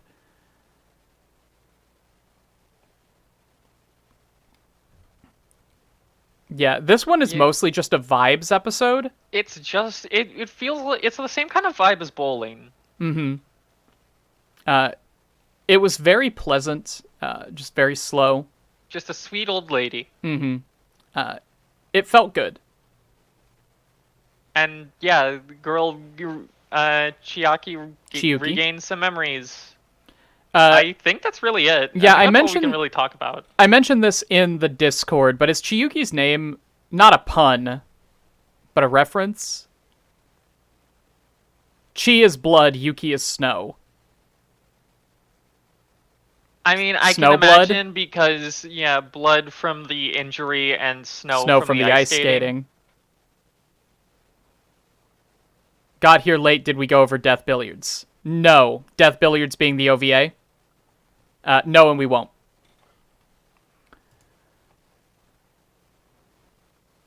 The idea of knowing you are dead because you see a drawing you didn't make is cool. It really is. I do really like that. I love that is...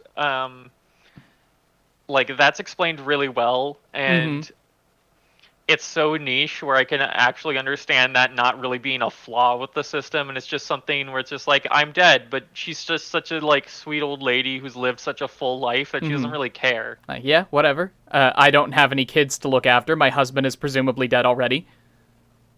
Yeah, I did good work. Happy to be here. It's like that one woman in Scrubs. Chiyuki in kanji is happiness with something. Cool. So probably not a pun. Not intentionally anyway. She certainly wasn't happiness. Should we move on to episode 11 to talk about that? Yes. Let me look up her wiki article. Chiyuki Death Parade. Death Parade wiki. Plot, relationships, quotes, trivia. To know and wisdom. is chi, and Yuki is happiness. To know happiness is actually a really good way to describe her character. Mm-hmm.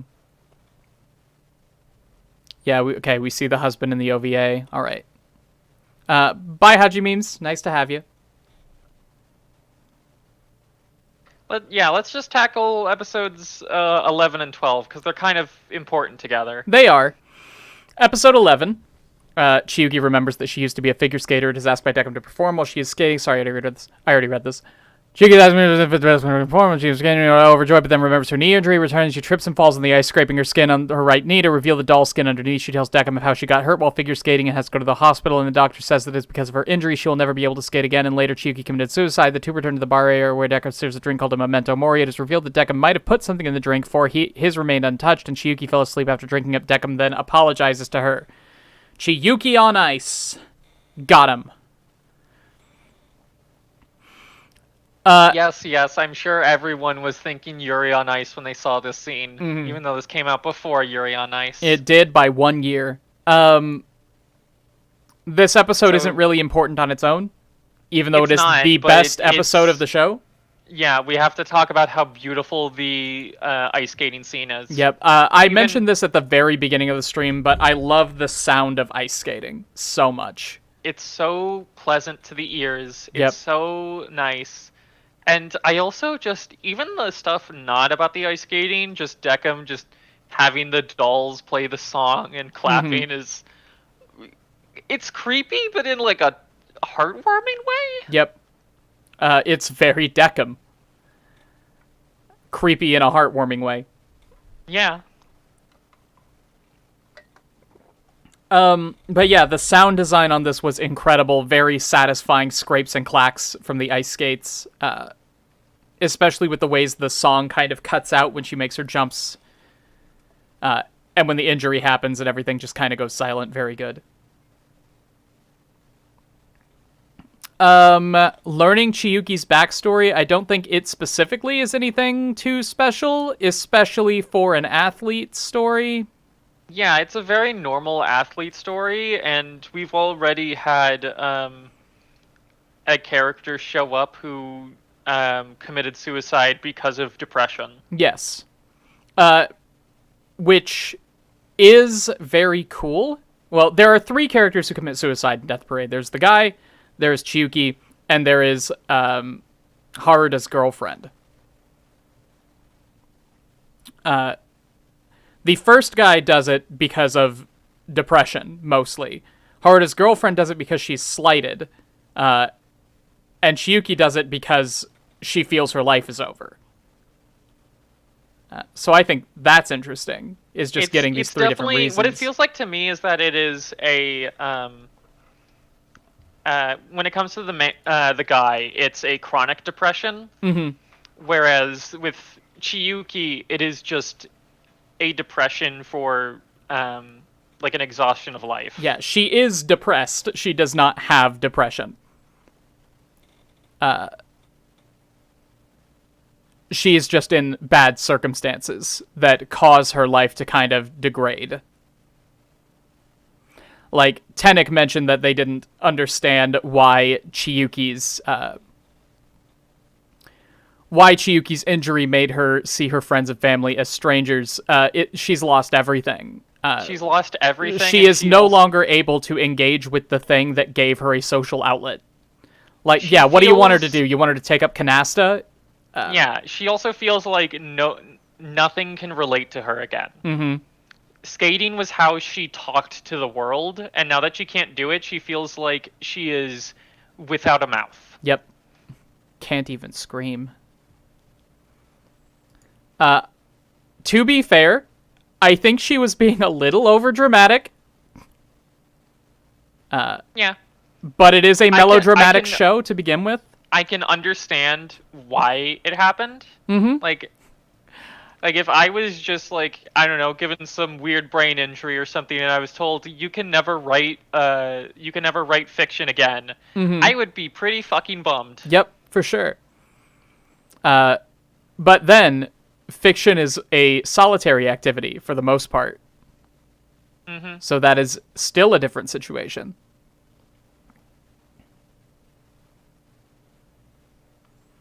Yeah, she does. I do remember her saying that it's wrong of Deckham to want to understand human emotion. Which sucks for him because he's got it. Yeah.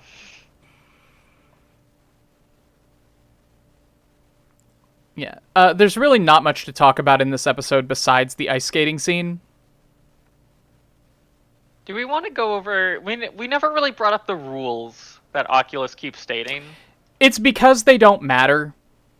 No, yeah. The only reason they keep getting brought up is so they can end the series by having a fourth one.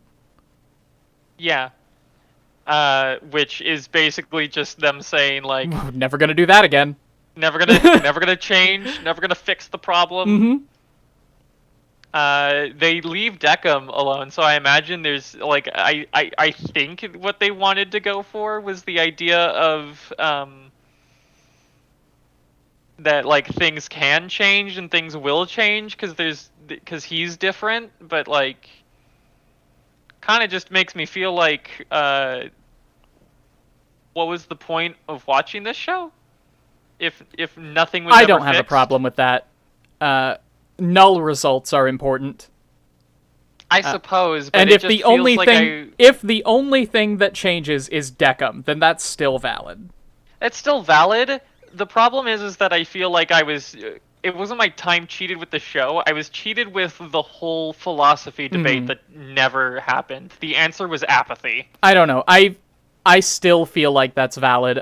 I don't feel like the show was wrong to say the point of all of this is that there is no point, and the solution to all of these problems is that nobody is going to do anything about it.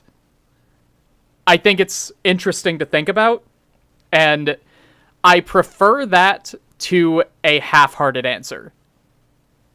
I guess. Like, the answer to what do we do about this problem is the problem is complicated, and we're not going to figure it out in a 12-episode anime. I feel like the way they did it, though, is that they never really stated that it was apathy, that they don't care about it. I feel like what they did was literally just not bring it up again. Mm-hmm. Which could have been handled much better. Enough where I hate it.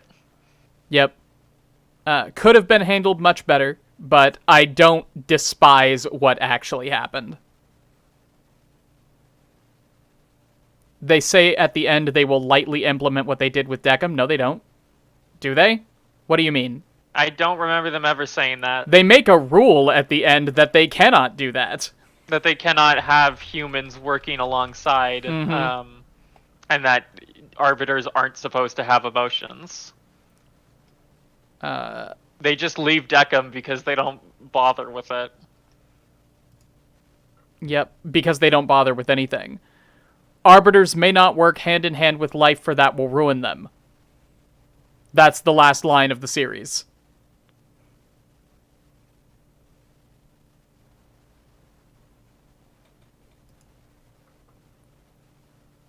Yeah. Yeah, episode 12 is the one where it in itself is not bad. I feel like it kind of falls apart a little. Anyway, Deckham is shown making a phone call to the Information Bureau requesting a favor. Meanwhile, Nona is walking toward the elevator, bumping into Oculus. The two have a short argument, and Nona explains what she is after. Afterward, Deckham is shown carrying Chiyuki in his arms as he steps to the elevator, greeted by Clavis, and asks to be taken to the lowest level. Chiyuki wakes up and finds herself in her own room. Deckham enters, and the two wander around Chiyuki's house while she is back to where she was while she was alive. Her mother then returns, and Deckham explains that they cannot interact with the living in any way. He later tells Chiyuki she can return to her mother, but it would cost the life of somebody else, giving her a button to press if she wanted to live. Chiyuki watches as her mother apologizes to Chiyuki's picture that she wasn't able to understand her own daughter. Chiyuki wants to return to her mother's side, but then she thinks that about all of the people who passed through Quindeckham and is unable to press it. Deckham questions why, and she explains that everyone has someone they cherish. That is not true. This causes Deckham to feel a pain in his chest, while Chiyuki cries and apologizes to her mother, later begging Deckham to just press the button for her. Deckham reveals that it was all just an illusion with tears in his eyes and apologizes to Chiyuki. Oculus asks Nona what she did to Deckham, and she gives a brief explanation. Meanwhile, Deckham and Chiyuki return to Quindeckham, and Chiyuki is able to make Deckham smile as the elevator doors are closing, and then leaves to be reincarnated. In the end, the two new deceased arrive and are greeted by Deckham, who smiles. A doll with Chiyuki's appearance is seen sitting at the side. So, Okay. Tino just brings up, so the point of them not having emotions is because it would hurt them to judge. Yeah, and then the show explicitly tells us that's wrong, and then decides that the answer is who cares. Mm-hmm. Yeah, it's... I don't want to say a defeatist show, but it takes on a very absurdist attitude. I wouldn't even say it's absurdist, because there's no one Yeah. attempting to defy that. You're right. I forgot that that was a necessary part of absurdism. Yeah, absurdism is defiance of that sort of thing. Yeah, this is just acceptance of it. That's is not nihilism. existentialism. What is that? This is just nihilism. Yeah.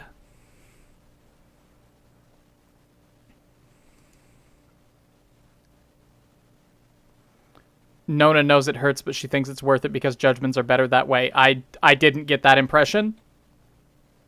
I mean, the impression I got at the end was that she would probably keep doing random stuff, but the problem is that that Oculus is just keeping an eye on her and preventing her from doing stuff, so they kind of just have to run things the old way for a while. Conservation of the social system, because changing it is hard. Yeah. 'Cause I don't want to have to think about it. Okay, so we are back at the classic It's a Wonderful Life suicide narrative. Yep. Where Chiyuki gets to see how the world is coping without her now. I actually like this judgment. I like the judgment fine. I like the realization that she comes to, where she can't press the button because she's seen so many people and all their lives, and the fact that no matter who she kills, it's going to affect someone. Except that isn't necessarily true. It's not necessarily true, unfortunately. The world is a bit more complicated. Yeah, there is a small chance message. that she gets somebody who nobody loves. And there is a decent chance she gets somebody who is loved by some people, but who is bad. Yeah. I just prefer that the show decides that the empathetic decision is the correct one. Yes, that is the because responsible it aligns with thing me, to do. and I don't have to think about things. Yep. I think a show that acknowledges pain and misery exist, even when you can't do anything about it, you're seen and other people understand you, is fine. Yeah. That is good. This feels a little bit Dear Evan Hansen. Yeah. If you know what I'm saying. No, I get you. Yeah. Just like it's paying homage to that kind of thing, but when you sort of look at it, it doesn't hit that note.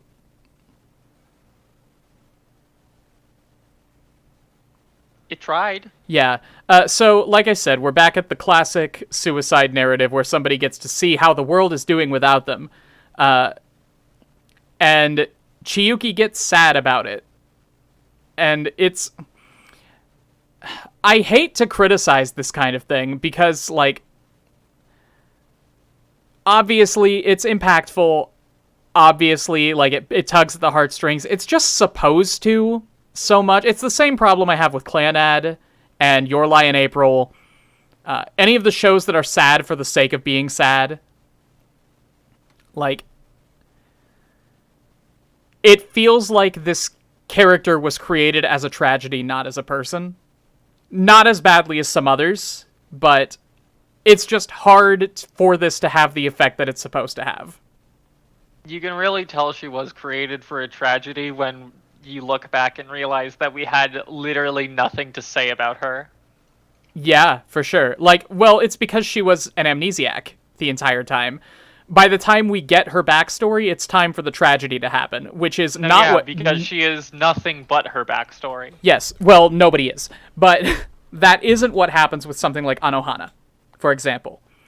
Where, yes, the characters are in a tragic situation, but they are first and foremost people who are dealing with something. The show is about people dealing with something. It is not about something happening to people.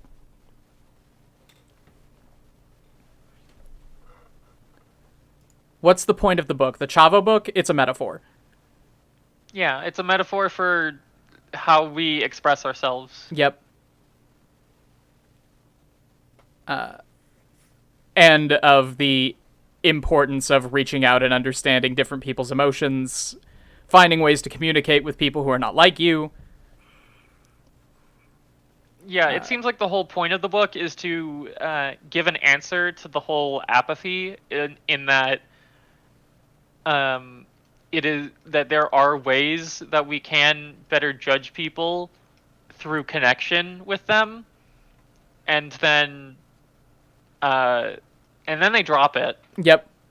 The Chavo book is not nearly as important as it should be. That was literally the answer that they had, that they wanted to go with, and then they decided no. Mm-hmm. It's nihilism. Yep. Yeah, I just... As well presented as Chiyuki's backstory is, I just feel like it would have been better without the suicide. I think, okay, what happens if Chiyuki is an ice skater? She gets her injury, she can't skate anymore. She either is or is not isolated from her friends. I see the merit of the story either way. Either she loses her social circle because they eventually stop contacting her, or people care about her enough that they keep in touch with her despite not doing anything together anymore.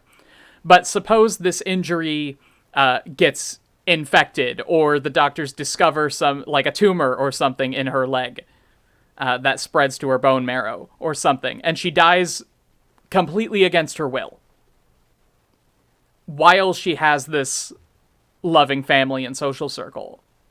I feel like that's just a much better story. Especially, like, it's interesting, right? When Decim gives Chiyuki the choice to replace someone else on Earth. Because she's already made that choice. She doesn't want to have a life.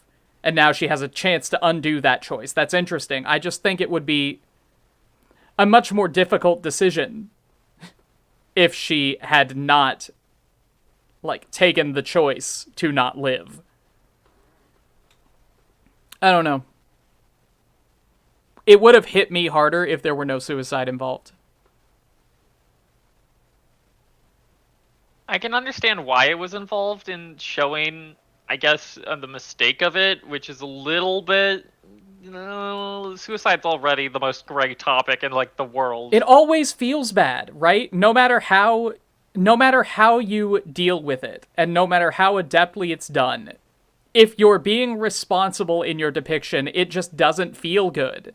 And not in like a, ooh, I don't want to read about that, that feels bad way. Like, it feels icky. Because How you would you she can't... die? I feel like you could have done something else, like maybe her injury got infected eventually, and she died from that. Yeah. It didn't have to be suicide. Or they discovered some kind of blood disease, bone disease, cancer, in the process of healing her injury.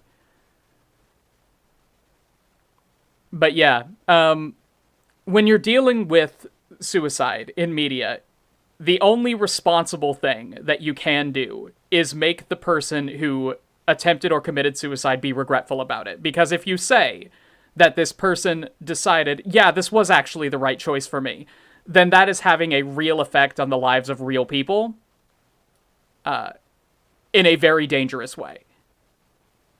Which is why I wound up not making my video about Girls' Last Tour and The Promised Neverland and how they tackle the question of continuing to live in very different ways.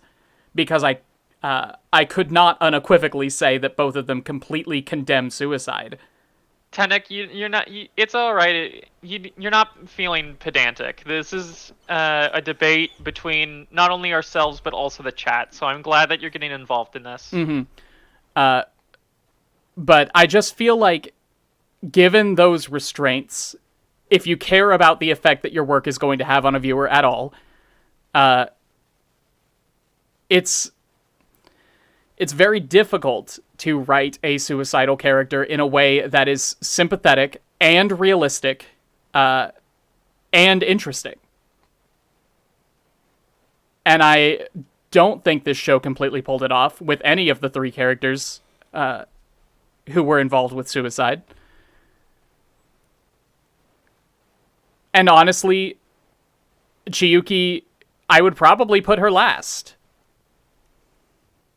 Like, I understand what they did. I don't think they failed.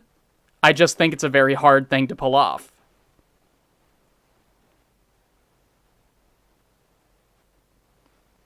You get me? Yeah, I get you.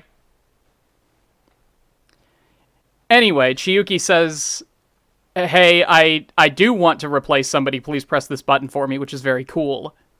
And then Deckham's like, I actually can't do that because none of this is real. I'm sorry. Yeah, then Deckham has the second heart attack in the show.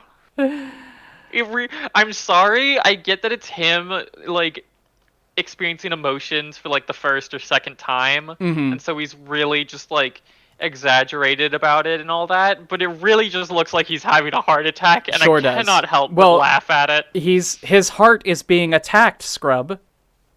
True, true. Yeah, the ending is very creepy.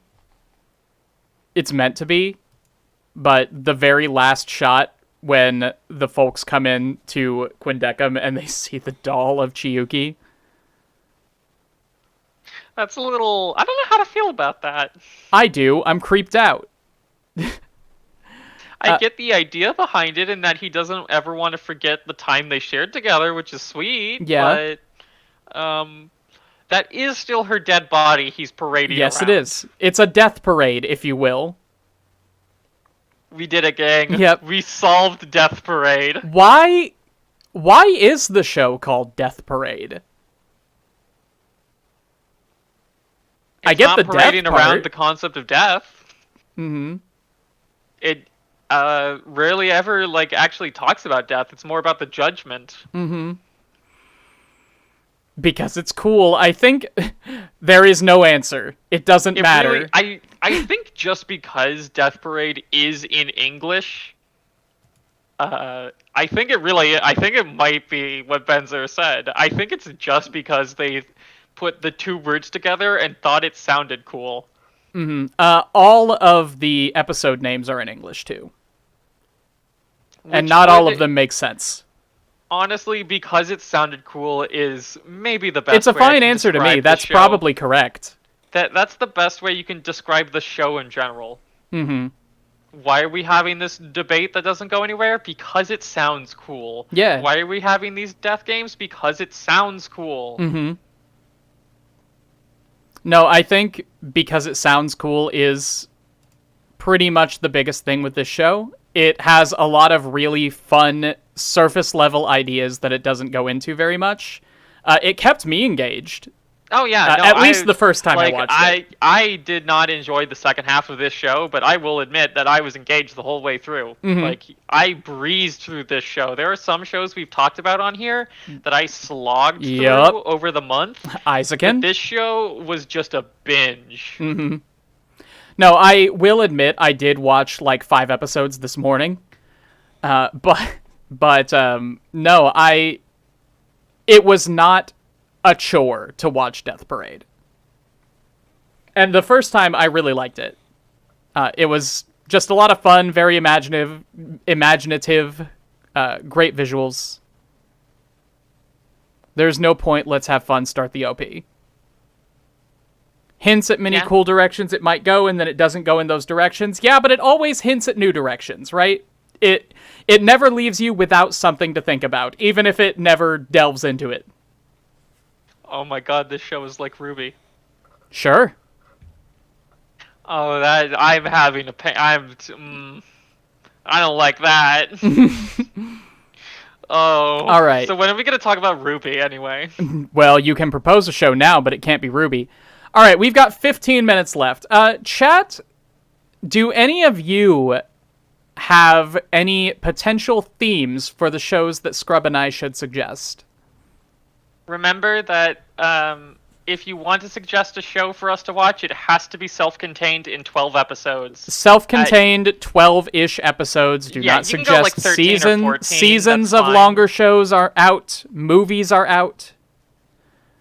Okay, God, I really want to do movies because We can suggest movies one time. one time because, like, okay, hear me out. We should totally watch Digimon the movie. Okay. Psychological thrillers. Team? What do you mean team? Is that a theme? Yeah, psychological thrillers is a theme. Team sports.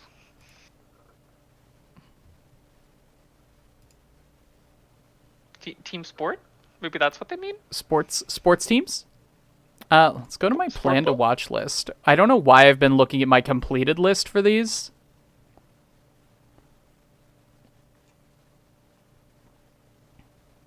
Psychopaths.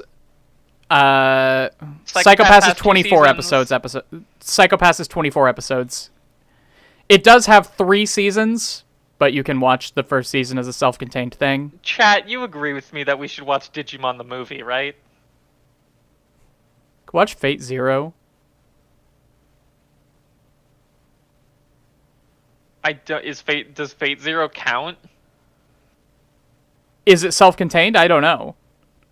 I mean, I Tenek, no, you come on, you have to understand Digimon the movie though. It has Smash I think Mouth in Tenek it. is Come shouting on. no at Fate Zero. That's fair. I would also shout no at that. Fate Zero is not self-contained. Okay. I'm up for some Gnosticism talk. Gotta love the Gnostics. Natsume's Book of Friends, Season 1.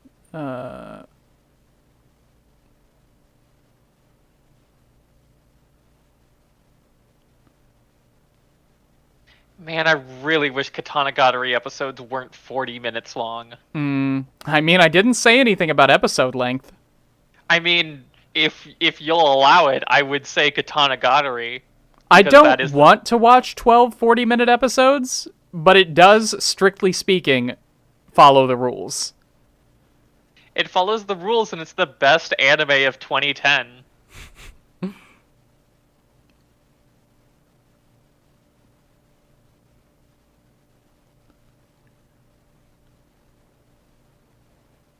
I think I've got one. I've got one that's speaking to me if we don't have a theme. What is it? It is Kuzuno Honkai. Scum's Wish. Never seen it. Huh. Seems like my kind of thing. I've never heard of it. Kuzuno Honkai, I don't know exactly what the deal is with it. I know it's a show about teenagers getting involved with sex and feeling bad about it. I see. To the outside world, Hanabi Yasuraoka and Mugi Awaya are the perfect couple, but in reality they just share the same secret pain. They are both in love with other people they cannot be with. Hanabi has loved her childhood friend and neighbor Narumi Kanai for as long as she can remember, and so she is elated to discover that he is her new homeroom teacher. However, Narumi is soon noticed by the music teacher, Akane Minagawa, and a relationship begins to blossom between them, much to Hanabi's dismay. Mugi was tortured by Akane in middle school and has been in love with her since then. Through a chance meeting in the hallway, he encounters Hanabi. As these two lonely souls spend more time together, they decide to use each other as a substitute for the one they truly love, sharing physical intimacy with one another in order to stave off their loneliness. This sounds exactly my jam. Okay, I have a very important question. Yeah. The anime I want to recommend does technically have a second season, but they are so distinct from each other that you could watch either of them and be fulfilled. Like, they are That's pretty probably separate. fine. What is it? Megalobox. I have seen part of Megalobox before, and Megalobox will get chosen. Yeah. I'm fine to watch Megalobox, as long as the first season is totally self-contained. It is. A Place Further in the Universe has already been proposed by me, so I'm not going to do it again, at least not for a while. I was thinking about re-proposing Girls' Last Tour, but I think Megalobox is my pick. Okay, in that case, I'll go with Scum's Wish, and you can go with Megalobox. And we'll watch Megalobox. Yeah, because that one will absolutely get picked. Thing is, I didn't like Megalobox very much. Oh, Ooh, that's gonna be interesting. Because I'm not saying I won't like it watching more of it. No, yeah, because Megalobox is in my top 5 favorite shows. All right. Then it sounds like we've got something. All right. Everybody, thank you very much for coming to our discussion about Death Parade. This seems to be one of the more popular anime clubs that we've had so far. With hitting like 35 concurrent viewers at one point. 36 even. Thank you all for coming. I hope you enjoyed it. If you would like to join in our discussion next month for, let's be honest, it's Megalobox, you can go to patreon.com/explanationpoint to find out how. You can also join in our weekly game afternoon hangouts, read my notes and scripts, play on our Minecraft server, join our Discord server. There's all kinds of stuff over there. I will see you all. I'll see some of you next week, and I'll see most of you next month. Have a good time. Bye, Gooby.